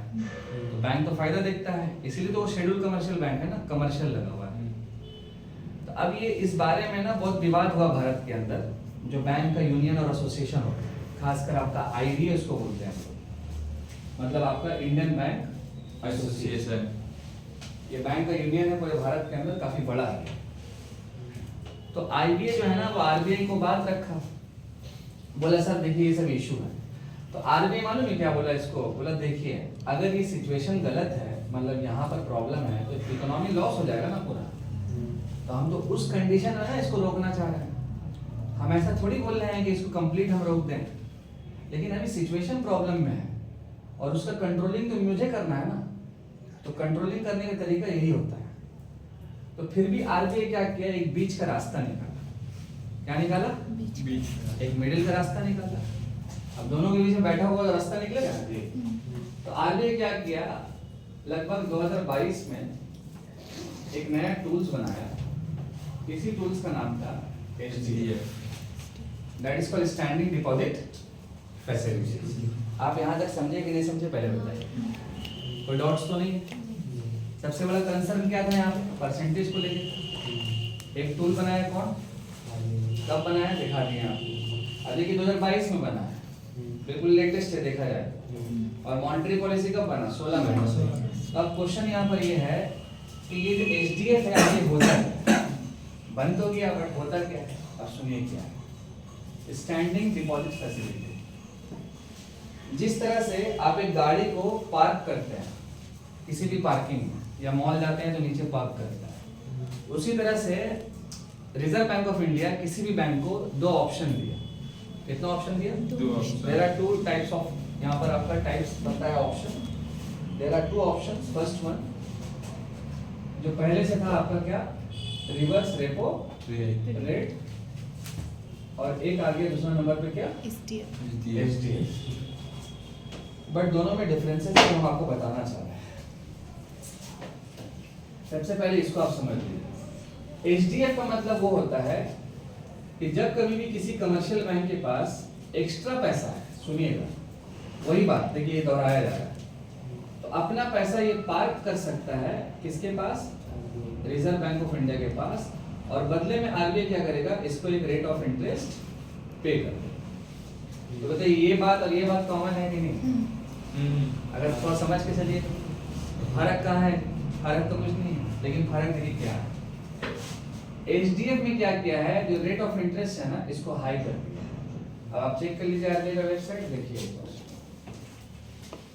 स्टैंडिंग डिपॉजिट फैसिलिटी देखिए कितना है, 5% है 5%। या 5.25 है, कितना है? 5% है, छोड़ दीजिए हम लिख देते हैं। अभी साइट ओपन करके रखिएगा। SDF में क्या है? 5%। ठीक बात।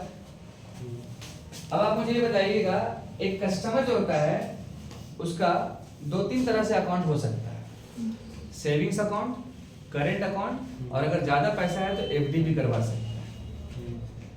तो ये तो ऑप्शन कस्टमर को है, कस्टमर को है ना, बैंक को ऑप्शन ऐसा नहीं था पहले। मतलब हम कहना क्या रहे बता रहे आपको, बैंक के पास अगर एक्स्ट्रा पैसा होगा तो मात्र एक ही तरह से पैसा रख सकता था RBI के पास, जो आपको हम इससे पहले बताए, रिवर्स रेपो रेट। बट 2022 में अब बैंक को 2 ऑप्शन दिया गया। कितना ऑप्शन दिया गया? 2 ऑप्शन। अब आप बताइए, करंट अकाउंट और सेविंग्स अकाउंट में अगर आप पैसा रखते हैं तो आपके डिमांड्स करने में मिलता है कि नहीं मिलता है? मतलब आप बैंक गए, डिमांड किया, वहां से मिल जाएगा। लेकिन अगर आप FD में रखे हुए हैं और ये पूरा नहीं हुआ है टाइम पीरियड, तो क्या आपको मिलेगा? नहीं मिलेगा। तो जब ये 2 ऑप्शन आपको दिया गया है तो सेम टू सेम बैंक को भी दिया गया है। क्या ऑप्शन दिया गया है? देखिए बताया, SDF वो विंडो है जिसमें आप पैसा रखते हैं शॉर्ट टर्म के लिए। मतलब अभी मार्केट खराब चल रहा है, आप इसमें पैसा रख दिए शॉर्ट टर्म के लिए, और बदले में आपको रेट ऑफ इंटरेस्ट जो मिलेगा वो थोड़ा सा हाई मिलता है। देखिए 3.5% था ना पहले, 5% था, अभी हुआ है। आई होप ये बात समझ गए। और अगर किसी बैंक को मान लीजिए कुछ लॉन्ग टर्म तक पैसा रखना है, मान लीजिए लॉन्ग टर्म तक रखना है, अब लेना नहीं है, रखना है, तो वहां पर जो विंडो था आपका, क्या नाम है? Reverse repo rate. लेकिन इसका नाम बदल के देखिए वहां तो कर दिया है फिक्स। अब आप ओपन कीजिए RBI का वेबसाइट और देखिए जो वहां पर फिक्स रिवर्स रेपो रेट है। रिवर्स रेपो रेट बोल के कुछ नहीं है वहां, फिक्स रिवर्स रेपो रेट। तो फिक्स का मतलब FD की तरह काम करता है। तो ये लॉन्ग टर्म हो गया और ये वाला शॉर्ट टर्म हो गया। अब बताइए फिक्स रिवर्स रेट 3.35% है, ये 3.35%, और SDF कितना है? 5%। तो मेन इशू क्या था? परसेंटेज का था ना, तो परसेंटेज वाला गेम खत्म कर दिया है।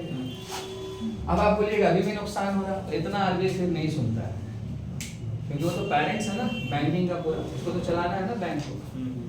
SDF का मतलब ये हो गया कि अगर आपको शॉर्ट टर्म के लिए पैसा पार्क करना है तो आप RBI के साथ कर सकते हैं। इकोनॉमी जैसे स्टेबल हो जाएगा, देन फिर फाइनली आप पैसा विड्रॉ कर लीजिए, विद इंटरेस्ट के साथ आपको पैसा मिल जाएगा। बट अगर आपको लॉन्ग टर्म में खेलना है तो यहाँ पर आप यूज करते हैं आपका फिक्स रिवर्स रेपो रेट। अब याद कीजिए शुरू वाला पॉइंट, मैंने रेपो रेट बताया था, फिर आया बैंक रेट, आया ना? बताइए। तो फिर मैंने बताया था ना आपको कि रेपो रेट पहले नहीं था, बैंक रेट था, हाँ। और अगर रेपो रेट आया तो बताइए बैंक रेट को पूरा हटा दिया जाता तो गुस्सा हो जाता। हाँ। मैंने बताया आपको। तो उसी तरह से यहाँ पर वही बात, रिवर्स रेपो रेट पहले था, उसके बाद कौन आया, एचडीएफ, लेकिन अगर इसको पूरा हटा दिया जाता तो ये भी तो गुस्सा होता, इसलिए इसका नाम बदल करके फिक्स रिवर्स रेपो रेट करके एक काम इसको दे दिया गया। अब आप मुझे बताइए कि बैंक रेट का दो पर्पस, लॉन्ग एक टर्म पेनल्टी Long के term। लिए, एक लॉन्ग टर्म के लिए, और एचडीएफ आपका शॉर्ट Short टर्म term के लिए और फिक्स में ये लॉन्ग लॉन्ग टर्म टर्म के लिए। अब इसके बारे में दो लाइन लिखवा देते हैं आप। एचडीएफ समझ में आया ना ये वाला?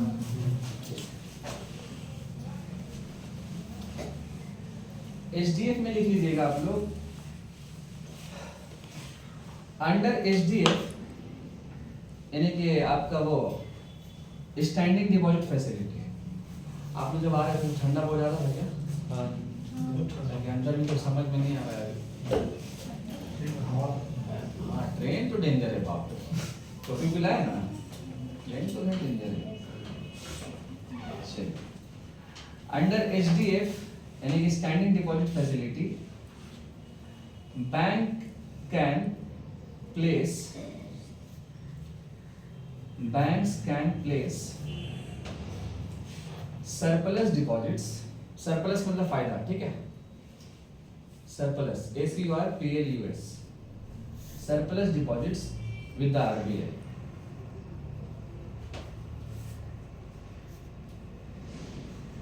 with the RBI on a short term basis।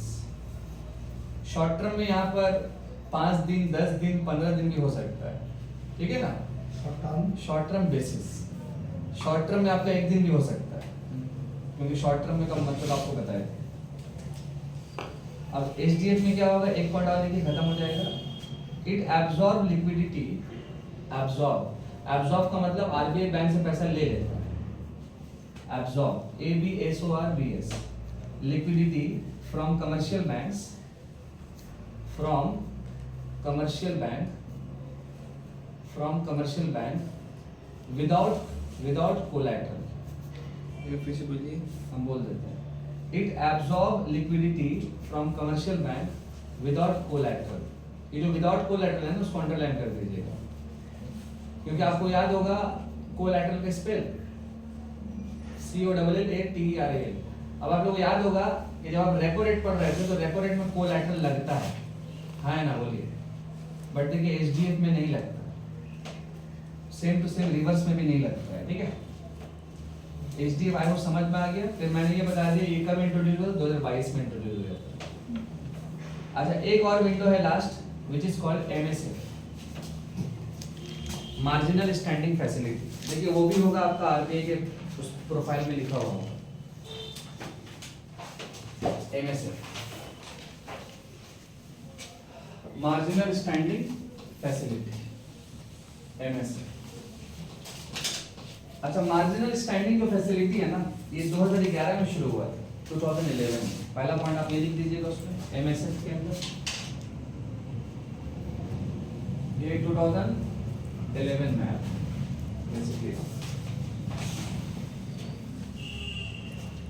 देखिएगा, it is a window for bank, it is a window for bank to borrow from RBI, it is a window for bank to borrow from RBI, यानी bank पैसा लेता है किससे, RBI से, in emergency situation.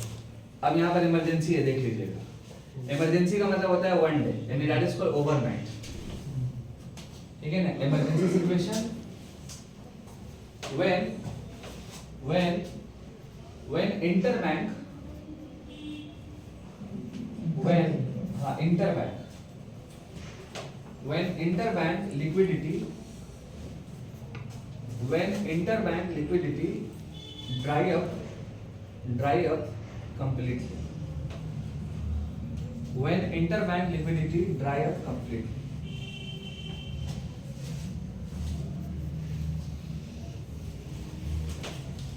ठीक है। MSF में क्या होगा, इमरजेंसी पर्पस पे काम होता है बेसिकली आपका। अब आप देखिए एक टूल सिर्फ बचा है ओपन मार्केट ऑपरेशन, बाकी मैक्सिमम करवा दिए। MSF, CRR, SLR, repo, reverse repo, SDA, bank rate, ये तमाम चीजें आपका समाप्त हो गया तो है। MCLR क्या है? वो एक ही नाम होता है, एमएसएफ और MCLR both are same. MCLR का फुल फॉर्म होगा मार्जिनल कॉस्ट लेंडिंग रेट, और एमएसएफ भी सेम है, मार्जिनल स्टैंडिंग फैसिलिटी। ये टूल कब आया था, तो 2011 में आया था, लिखवा दिया आपको। तो ये पूरा एक जो टूल है ये आपका समाप्त हो गया। अब एक ओएमओ बचा है, वो मनी सप्लाई में पढ़ा जाता है, वो बता देंगे आप। इसका इंटरेस्ट क्या होगा मतलब? इसका लिखा हुआ है, तो वो आरबीआई की वेबसाइट पे लिखा हुआ होगा। 5.50। कभी भी ओवरनाइट अगर लोन होगा तो उसका रेट ऑफ रेपो रेट से हाई होगा। देखिए कितना है, 5.50। 5.50। रेपो रेट कितना है, रेपो रेट 5.25 है, तो 5.25। तो ऑलवेज हाई होगा। बैंक रेट हमेशा रेपो रेट से हाई होता है, ठीक वो जो सब लिखा हुआ वहाँ पे, ठीक है। अब जो एक और टूल है क्वालिटेटिव के नाम से, वो थ्योरी है, तो उसमें 3-4 पॉइंट है, वो अगर आप लिख लीजिएगा तो ये वाला विंडो खत्म हो जाएगा। क्वालिटी क्वालिटेटिव टूल्स में वो उसमें नहीं मिलेगा, वो उसमें नहीं मिलेगा। वो एक्चुअल में आरबीआई के जो विंडोज है ना, तो उसके हेल्प से वो ईएमआई, डाउन पेमेंट, इन सब चीज़ों पे काम करता है, तो वो अलग है, थोड़ा मामला अलग है उसका। वो बताइए। हाँ, क्वालिटेटिव का, क्वालिटी यस, क्वालिटेटिव टूल्स, ठीक है ना।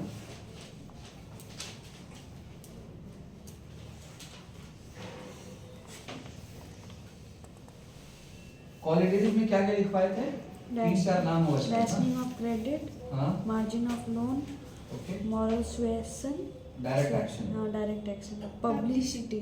अच्छा, पब्लिसिटी वो आप नहीं देते एडवर्टाइजमेंट, आरबीआई कहता है, पैसा बोलता है, वो अमिताभ बच्चन जी का, हाँ। That is called publicity.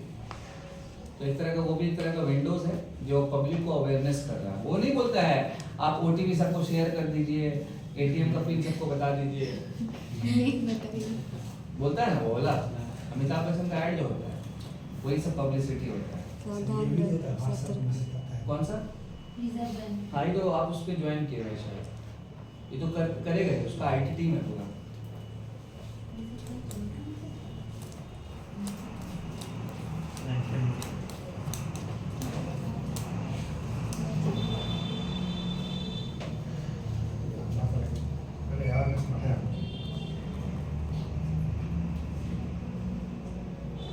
चलिए पहला लिख लीजिएगा आप लोग, क्या है, मार्जिन रिक्वायरमेंट था, Rationing of credit,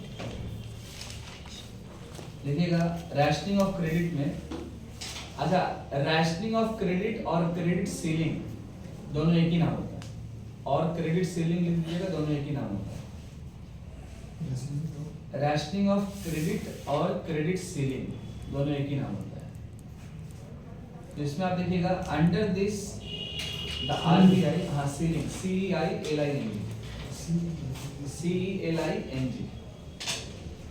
CEILING, ceiling. Under this, the RBI fixes a ceiling. Under this, the RBI fixes a ceiling on the amount of loans. ठीक है?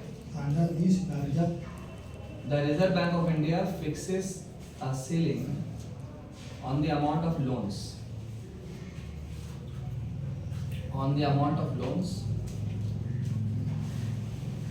that can be granted by scheduled commercial bank.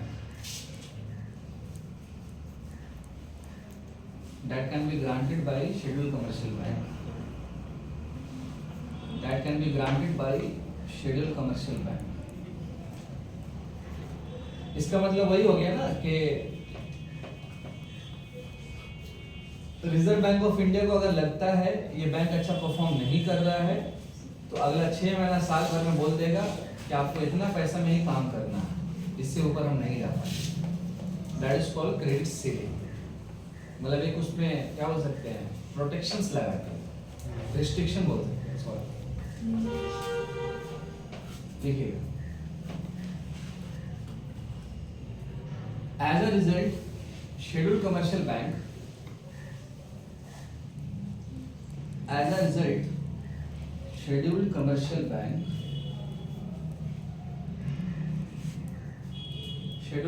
bank tighten, TIGHTEN, tighten in advancing loans, Tighten. हाँ tight होता है ना, उसमें EN लगा दें, in advancing loans to the public, in advancing loans to the public, advancing loans to the public. मतलब अगर आपको बोल देगा कि आप एक महीना में 600 रुपये ही खर्चा कीजिएगा, तो आप बहुत सोच समझ के कीजिएगा। वही बात बैंक के साथ है बेसिकली। अच्छा, अब आप इसके बाद लिखिएगा अलग सा टूल्स, वो मार्जिन रिक्वायरमेंट्स। अच्छा, अब आप मार्जिन रिक्वायरमेंट याद कीजिएगा कि 4% पे लोन उठाया और कितने परसेंट पे दे रहा था? 8% पे। तो उसमें फायदा कितना हुआ? 4% सर। और मार्जिन कम हुआ तो कितना किया था? 6%, यानी कि आपका 2% हुआ। वही बात यहाँ बोला जाता है। कई बार ऐसा होता है ना, मुझे बता रहे हैं कि अगर आरबीआई अपना रेट ऑफ इंटरेस्ट कम कर दिया, ये इंपॉर्टेंट पॉइंट है, सुनिए। जैसे कि पहले था रेपो रेट मान लीजिए 5%, ठीक, और बाद में आरबीआई क्या कर गया? 4% कर दिया। तो रेपो रेट कम करने का मतलब क्या हुआ? मार्केट में फ्लो ऑफ मनी क्या करना है? फ्लो ऑफ मनी इंक्रीज है डिक्रीज? इंक्रीज है। लेकिन पता ये चला कि 4% पे तो एसबीआई उठाया पैसा इससे, आरबीआई से, लेकिन एसबीआई जो है कस्टमर को अभी भी वही रेट ऑफ इंटरेस्ट में दे रहा है जो पहले दे रहा है। फायदा का फायदा हुआ कुछ? वही चीज यहाँ पर बोला जा रहा है कि अगर एसबीआई से आप कम में उठा रहे हैं तो आपको यहाँ भी रेट कम करना होगा, अदरवाइज क्या होगा? प्रॉब्लम होगा, बिकॉज ये तो कम कर दिया लेकिन आप कम ही नहीं किए। तो वही होता है आपका मार्जिन रिक्वायरमेंट, ये वाला जो टूल्स होता है। अगर कोई ऐसा बैंक किया तो अब यहाँ पे ये टूल्स यूज किया जाता है कि आप अपना मार्जिन को कम कीजिए। अच्छा, कई बार ऐसा भी होता है, आप सुनिए एक और बात, हमारे देश में सबसे ज्यादा जो लोन चलता है वो पर्सनल लोन चलता है, और पर्सनल लोन सबसे लॉस भी होता है। एक बैंक के लिए सबसे खतरा होता है पर्सनल लोन, और उसके बाद और भी डिफरेंट कैटेगरीज का लोन है, जैसे मान लीजिए मॉर्टगेज लोन होता है, होम लोन होता है, और भी डिफरेंट कैटेगरीज का है। तो भारत के अंदर सबसे सेफेस्ट जो लोन होता है वो मॉर्टगेज लोन होता है। मॉर्टगेज का मतलब कोई प्रॉपर्टीज का पेपर देके आप उसके ऊपर जो भी है पैसा ले लेते हैं, ओवर मान के चलिए। अब यहाँ पर मेनली इश्यूज ये है कि जैसे मान लीजिए एक ऐसा गुड्स है कंज्यूमर का, ड्यूरेबल गुड्स मतलब वो गुड्स जो अपने लाइफ में डेली बेसिस पे यूज कर रहे हैं और ये काफी लॉन्ग लास्टिंग होता है। जैसे एज फॉर एग्जांपल स्मार्टफोन, ये तो लॉन्ग लास्टिंग है, ऐसा तो नहीं आज लीजिएगा 3 दिन में खराब हो जाएगा। ये तो लॉन्ग लास्टिंग चीज है, that is called durable goods. अब आप ही बताइए, अगर आपको एक स्मार्टफोन चाहिए एज फॉर एग्जांपल, अभी तो नंबर ऑफ कंपनीज है स्मार्टफोन के लिए। अब एक गरीबों का सहारा है बजाज,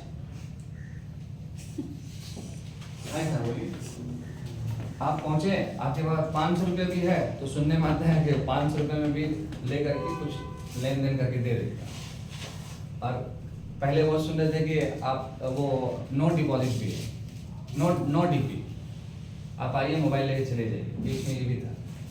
और एक जगह ऑफर था 1 रुपये में डिपॉजिट और फिर उसके बाद लेके चले जाइए, लेकिन पैसा तो हर महीना लेगा ना, ये फ्री में दे देगा। प्रॉब्लम क्या है बता रहे आपको, जब इस तरह का जो गुड्स होता है ना, जब बहुत ज्यादा डिमांड होने लगता है, बहुत ज्यादा, तो जो लोग हैं खरीदने वाले वो तो लोन में ले रहा है सब कुछ, आए ना बोलिए। अब जब लोन में बहुत कुछ लेते जाएगा, हो सकता है अचानक इसका शॉर्टेज हो जाए, तो प्रॉब्लम होगा कि नहीं होगा? स्मार्टफोन का मान लीजिए हो सकता है शॉर्टेज होता है और लेने वाले बहुत ज्यादा हो गया, और पता चला दो दुकानदार जैसे आप लोग हैं और आप ही के पास मोबाइल फोन है, तो बताइए भीड़ लगेगा कि नहीं लगेगा? भाई दे दे दे दे दे दे। तो यहाँ पर क्या हो जाएगा, आप फिर अनाप शनाप में बेचना शुरू कर दीजिएगा। तो उस कंडीशन में आरबीआई क्या करेगा, वो मार्जिन रिक्वायरमेंट कर देगा। मतलब आप अगर स्मार्टफोन बेच करके पहले 10 कमाते थे परसेंटेज वाइज, अब आप कमाइएगा 5 रुपये। That is called margin requirement. मतलब जो आपका मार्जिन हो रहा था प्रॉफिट्स एक्स्ट्रा, उस पर आपको कंट्रोलिंग कर दिया जाएगा with the help of RBI tools. That is called margin requirements. समझ में आया कि नहीं आया? आपका चोट मेन करेगा मार्जिन के ऊपर। स्मार्टफोन का प्राइस कम कर देगा। स्मार्टफोन का प्राइसिंग परसेंटेज जो होता है, बजाज जो अगर आपको लोन देगा तो परसेंटेज पे देता है ना, हाँ। तो वो भी डिसीजन आरबीआई का होता है, वो बजाज का नहीं होता है। समझे कि नहीं समझे? ये टूल लिखिएगा, it refers to the difference between the margin requirement में लिखिएगा। It refers to the difference between the value of security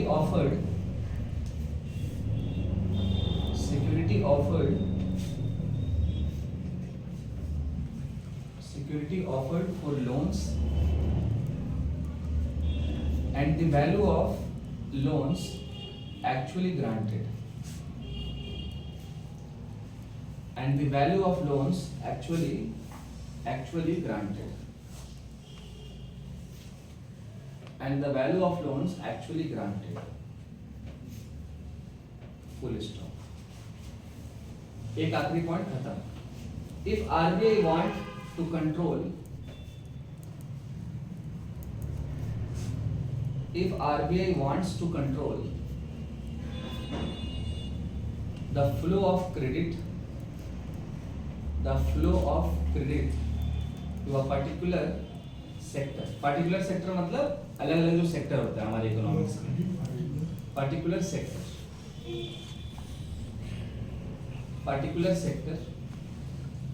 it fixes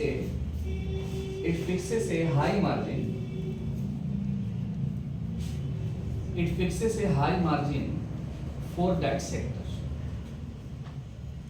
margin अगर बढ़ा दिया या घटा दिया, इस मार्जिन रिक्वायरमेंट से वो काम कर लेता है। High margin for that sector. अब आप ही बताइए, किसी भी दुकानदार का मार्जिन बढ़ा दिया जाएगा तो कस्टमर लोन कम लेगा या ज्यादा लेगा? मार्जिन बढ़ा हुआ है, कम ही लेगा ना। कम लेने से डिमांड स्लो हो जाएगा। अब एक टूल और लिख लीजिएगा, कंज्यूमर क्रेडिट रेगुलेशन। तीसरा नंबर, तीसरा या चौथा कितना है? तीसरा। कंज्यूमर क्रेडिट रेगुलेशन, ये आपका थर्ड नंबर टूल है। कंज्यूमर क्रेडिट रेगुलेशन, इसमें भी सिंपल कहानी है। आप अगर मान लीजिए शोरूम गए और वहां पर 2 लाख रुपए का गाड़ी है, और सुनिएगा प्लीज, 2 लाख रुपए का गाड़ी आपको खरीदना है और आपके पॉकेट में है 30,000 रुपया, शोरूम में मिल जाएगा आपको? नहीं मिलेगा। मिल जाएगा, 30,000 बहुत होता है। आप जाइएगा शोरूम, आपको चाहिए 2 लाख का कोई गाड़ी, एज फॉर एग्जाम्पल, वहाँ पर बहुत सारा देखिएगा बैंकर लोग बैठा हुआ रहता है जो फाइनेंस करता है, IDFC बैंक या और भी बैंक बैठा हुआ रहेगा। अब वहाँ पर जब आप बातचीत करेंगे, आप 30,000 DP दे दीजिए, डाउन पेमेंट कर दीजिए आराम से। और फिर उसके बाद आपसे पूछा जाएगा कि आप रिमेनिंग 1,70,000 कब तक दीजिएगा, तो उसी हिसाब से आपका 2 साल 3 साल का वो प्लान बता देगा, हर महीना कितना EMI लगेगा वो भी बता देगा। ये तो सिंपल चीज़ है। अब आपका पहले से माइंड में है कि हमको 30,000 में बाइक लेना है, तो बात अलग है। 2 लाख का गाड़ी 30,000 में ले सकते हैं, नो इशू। वो कैसे मिलता है बताएं? सेकेंड हैंड में नहीं मिलेगा। सेकेंड हैंड में मिल सकता है, लेकिन हम ओरिजिनल बता रहे हैं, न्यू फर्स्ट हैंड। 30,000 दे दीजिए और अपना EMI करवा लीजिए, ठीक। जैसे ही पहला EMI आया है, उसके बाद आप गायब हो जाएंगे। हाँ, ऐसा करता है बहुत लोग, मजाक में सीरियस बोलते हैं। हाँ, गायब होने का मतलब वो अब कहीं जाना नहीं है ना, वो पहले से आपके मन में ये है कि हमको अगला जो पैसा है वो देना ही नहीं है, रेपुटेशन खराब हो जाए उससे कोई मतलब। अब बहुत लोग है ऐसा, बहुत लोग है। आपका कुछ ऐसा एरिया है ना इस साइड में, कुछ एरिया जो है ना इस साइड का, जिसमें कुछ कुछ ऐसे एरिया है जो रेड लिस्ट में है, उसको लोन नहीं देगा। ये कंडीशन है। मेरी बात समझे कि नहीं समझे? हावड़ा में एक एरिया है आपका, शिवपुर का एरिया है शायद, वहाँ का कुछ ऐसा एरिया है, वहाँ पे लोन नहीं चलेगा क्योंकि वो रेड जोन है। नहीं समझे बात? जैसे हो सकता है कि ऐसा कुछ 50-60 लोग ऐसा कुछ किया होगा, तो जो बैंक वाला होता है वो इंटरकनेक्टेड होता है पूरा। जैसे एक अगर लोन आपका चल रहा है ना, तो वो शो कर जाएगा कि आपका लोन क्या चल रहा है क्या नहीं चल रहा है, आपका स्कोर क्या है नहीं है, तमाम चीज़ें पता चलता है। समझ पाए कि नहीं समझ पाए? तो कई लोग ऐसा करता है, और खासकर 4 व्हीलर वाला लोग करता है। देता ही नहीं। नहीं, भागता नहीं है, उसका सिस्टम है कुछ। जैसे आप 6 लाख का गाड़ी लिए 4 व्हीलर सुजुकी, ज़्यादा तो देखिए येलो प्लेट, वो ओला ओबर में चलता है, तो उसका रीसेल वैल्यू नहीं है। जो पीला प्लेट वाला गाड़ी है ना, उसका रीसेल वैल्यू ज़्यादा नहीं है। इसलिए आप देखिएगा पूरे भारत में 2 जगह गाड़ी सस्ता है, एक कलकत्ता, दूसरा दिल्ली। दिल्ली में तो बड़ा बड़ा गाड़ी सस्ता है, लाइक BMW, बेन, वहाँ बहुत सस्ता है, और कलकत्ता में भी छोटा छोटा गाड़ी सस्ता है। और दोनों जगह में एक ही इशू है, वो है पार्किंग का। हाँ सेम है, दिल्ली में भी सेम कहानी, आपके कोलकाता में भी सेम कहानी है। तो आपका जो हावड़ा बेल्ट है ना पूरा, तो यहाँ पर LRA घूमता है, LRA, लोन रिकवरी एजेंट। जैसे मान लीजिए आप तमाम लोगों का एक्सिस बैंक से लोन है, और आप तमाम लोग कार लिए हुए हैं, खासकर कमर्शियल व्हीकल, नॉट प्राइवेट। जो येलो प्लेट होता है वो नहीं बता रहे। तो अब एक्सिस बैंक से लोन है, 6 लाख का गाड़ी है, 50 लोग दागे हुए हैं। दागना मतलब नहीं दिए, शुरू के 1-2 महीना भर दिए EMI दिखाने के लिए, भाई भर रहे। तीसरा महीना से नाटक शुरू कर दिया, तो बाउंस होता है ना EMI, 1-2 महीना बाउंस हो गया।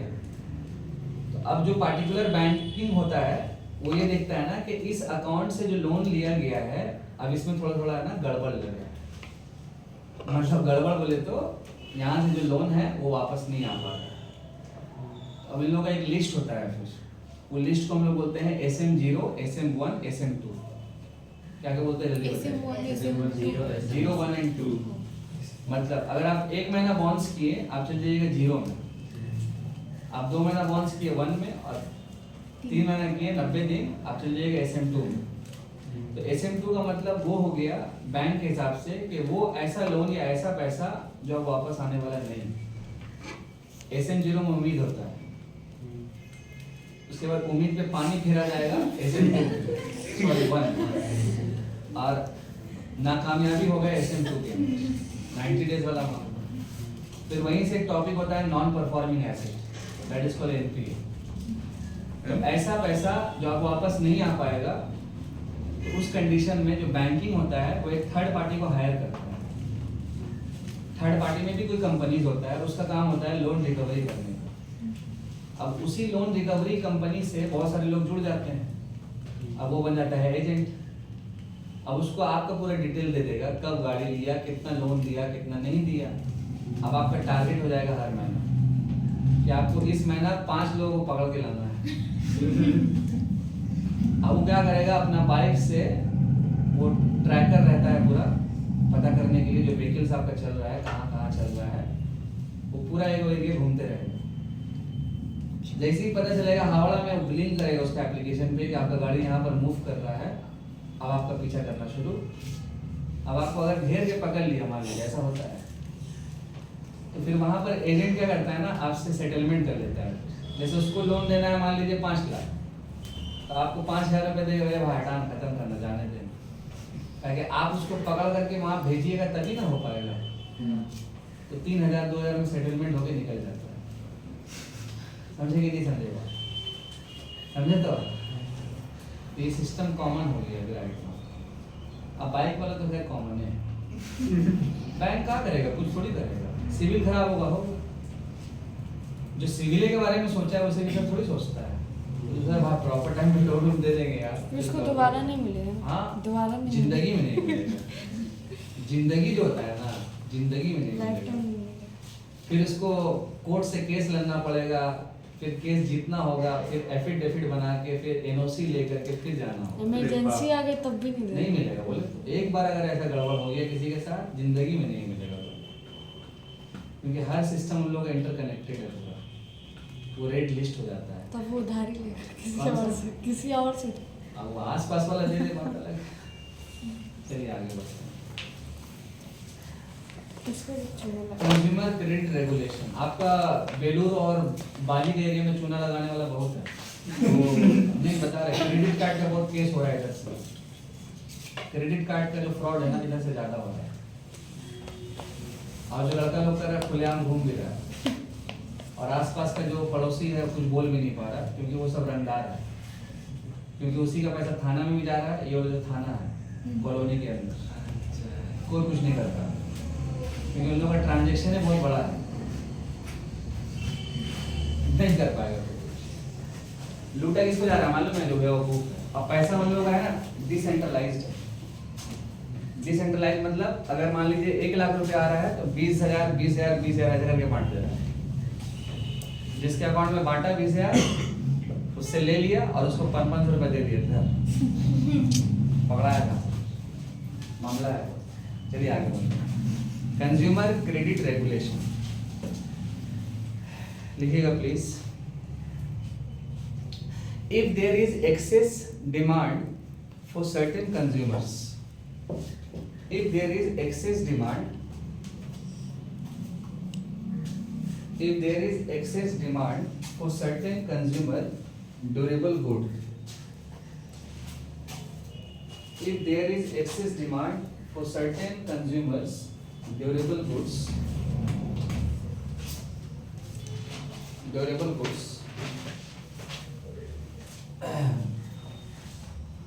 leading to their high prices,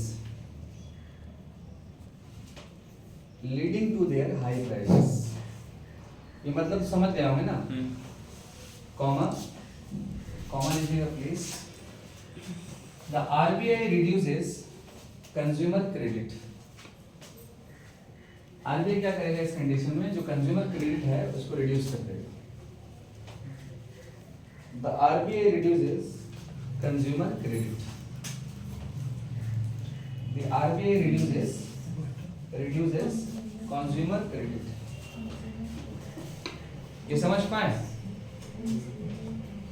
अब इसमें क्या क्या करेगा? तो पहले लिखेगा increasing down payment. Down payment बढ़ा देगा। अगर डाउन पेमेंट बढ़ाने से आपका बजट फेल हो जाएगा। पहले आप 3,000 डीपी दे रहे थे, अब बोल देगा 6,000 होगा, यानी 100%। प्रॉब्लम होगा कि नहीं होगा? And reducing of down payment के बाद फिर लिखिएगा and reducing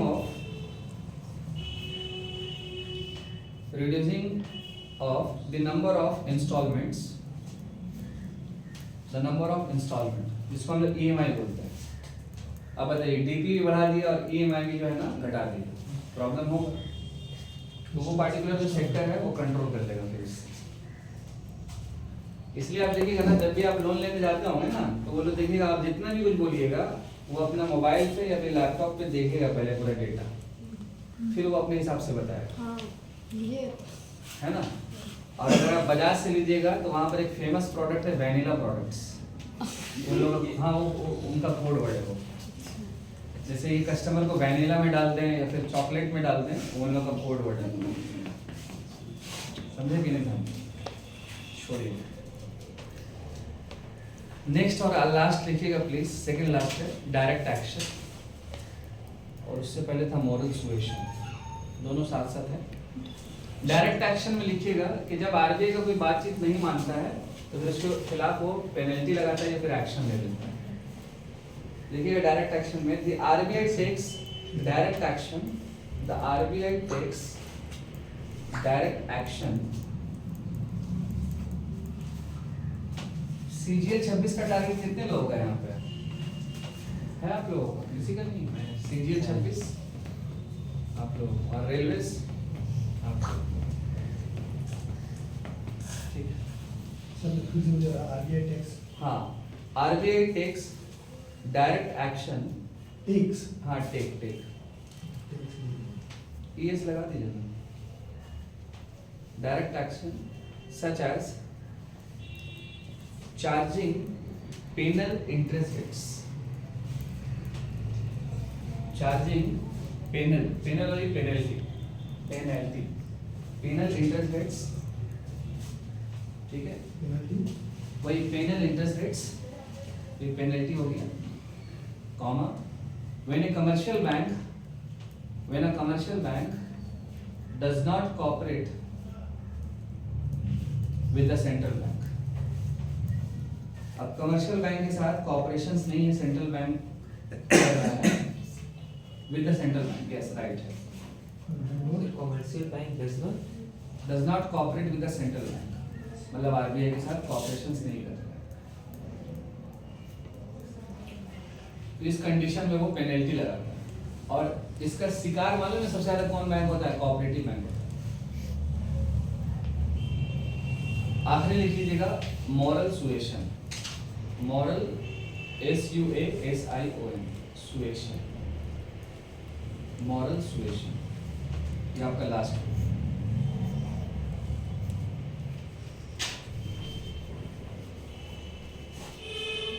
मॉरल सुएशंस में लिखिएगा it means persuasion and request, it means persuasion PERSUASSION, persuasion PERSUASSION, persuasion, हाँ, एंड रिक्वेस्ट, मतलब रिजर्व बैंक ऑफ इंडिया बैंकों से ऑर्डर देता है, रिक्वेस्ट करता है, और अगर वो नहीं सुनेगा फिर उसके ऊपर लाएगा डायरेक्ट एक्शन, जो लास्ट वाला टूल्स आपको बताया, सेकेंड लास्ट, ठीक है ना। रिक्वेस्ट किस बात का करेगा कि बैंक को कि आप पॉलिसीज रूल्स फॉलो कीजिए और तमाम जो रूल्स रेगुलेशन नॉर्म्स है उसको फॉलो अप कीजिए। जैसे आपको याद होगा आज से कुछ ही समय पहले पेटीएम जो बैंक था, पेमेंट बैंक, वो एक ही KYC से 100 से ज्यादा लोगों का अकाउंट ओपनिंग कर दिया था। Know your customer, know your customer जानते होंगे आप? नो योर कस्टमर भारत में कब शुरू हुआ था? KYC, हाँ बोलिए। KYC भारत में मैंडेटरी हुआ था 2004 से, ठीक है ना। तो पेटीएम का सबसे बड़ा लूप होल था कि एक KYC का मतलब हो गया एक कस्टमर। अब वो क्या किया, एक ही डॉक्यूमेंट्स के ऊपर 100 जो है ना अकाउंट ओपनिंग कर दिया। अब वही तो लूप होल है, फ्रॉड किया वो। इसलिए देखिएगा अभी जो पेटीएम है ना उसको थर्ड पार्टी चलाता है, थर्ड पार्टी एक्सिस बैंक चलाता है उसको भी राइट नाउ, मतलब पेटीएम का जो स्टेक है राइट नाउ एक्सिस के पास है। फिर आप लोग सुने होंगे बहुत पहले यस बैंक के बारे में, क्राइसिस हुआ था ना यस बैंक, यस बैंक को भी अभी कोई और बैंक चला रहा है। अच्छा, अभी आप कुछ ही समय पहले सुने होंगे, आज से 10 दिन पहले पंजाब नेशनल बैंक में 2475 यानी कि 2475 CR का फ्रॉड हुआ। अच्छा, फ्रॉड क्या हुआ मालूम है आप लोगों को? एक कंपनी है जिसका नाम है Shri group, SREI, Shri group. तो श्री ग्रुप का मतलब होता है उस ग्रुप के अंदर बहुत सारी और भी कंपनी जो काम करती है। तो श्री ग्रुप में 2 कंपनी थी, एक फाइनेंस की थी, एक इक्विपमेंट्स की थी। अब वो लोग क्या किया है, मतलब बैंकों से, पंजाब नेशनल बैंक से पैसा लिया है ये काम करने के लिए और खर्चा कर रहा है कोई और काम, तो वहीं पर उसको लॉस चला गया, वहीं पर आपका फ्रॉड हो गया 2475 CR श्री ग्रुप का फ्रॉड। मैंने आपको मॉरल सुएशन जो भी था बता दिया। रिक्वेस्ट तक की होगा? हाँ, पॉलिसी जो है फॉलो नहीं करता है वहीं तक रखिए ना।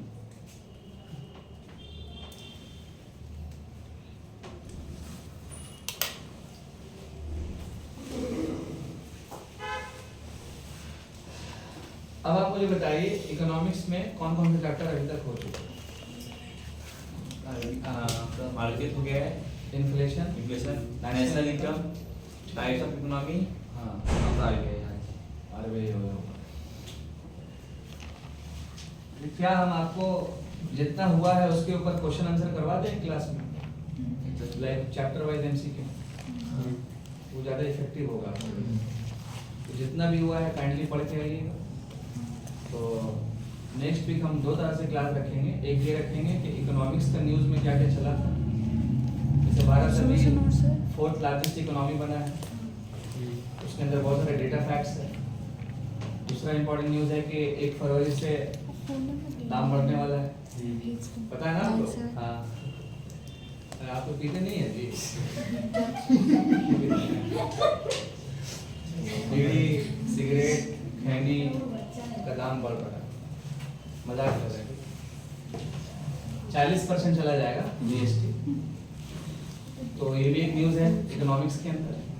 और इससे पहले न्यूज़ था कि 74% जो एफडीआई था इंश्योरेंस सेक्टर में, अब वो 100% हो चुका है, 100%। और मनरेगा वाला न्यूज़ आपको मालूम ही होगा, जो 100 कवर होता है। तो जीवी राम जी उसका नाम जो बता, जी राम सिंह यस। और वेस्ट बंगाल में तो स्टार्ट हुआ ऐसा कुछ। हाँ हाँ वेस्ट बंगाल में तो स्टार्ट हुआ था ऐसा कुछ अलग हाँ, से। क्योंकि आपके बंगाल में मनरेगा का पैसा बाकी है ना, सेंटर नहीं दे रहा था। और बाकी फिर अभी सऊदी अरब और यूएई लड़ाई कर ही रहा है, और ट्रम्प जो है अपने दोस्त को उठा के लेके चला गया मडूरो को। और इधर ईरान में मामला चल ही रहा है, बांग्लादेश परेशान है। ट्रीटी भी तो खत्म हुआ, हाँ वाटर ट्रीटी भी तो खत्म सब खत्म हो जाए कोई फायदा नहीं है। लेकिन एक बात होता है, हम लोग जो अपना दीदी को जो रखते हैं, दीदी बोले तो शेख हसीना दीदी को, ममता दीदी का नहीं बात किया, कहाँ रखे हुए? दिल्ली में। उसको कहाँ नहीं भगा रहे जल्दी से बांग्लादेश? भगाना चाहिए ना। बोलिए हाँ या नहीं? दीदी तो दिल्ली में, शेख हसीना दीदी बड़ी प्यार से रखे हुए बांग्लादेश में, एकदम बिल्कुल दुलार से रहिए प्लीज। फिर अभी आईपीएल वाला मामला चल ही रहा है, उससे क्या फर्क पड़ेगा? कुछ नहीं। जुट्टो का शाहरुख खान का खान नाम को टारगेट कर रहा है, उसको क्या फर्क पड़ेगा? शाहरुख खान का बराबरी में है कोई? तो बेचारा शाहरुख खान जो है वो तो अपना सिलेक्टर के साथ बैठता भी नहीं है, बाहर जो करना है कर। और अगर कोई बांग्लादेशी खिलाड़ी आके आ रहा है तो बीसीसीआई क्या करे? खाना खा रहा है, वही ना अलाउ कर रहा है। अरे ये लोग वो धार्मिक एंगल में नकली लड़वाने का ट्राई कर रहे हैं, बस पूरा 100%। बंद कर दे। हाँ हाँ कर दे।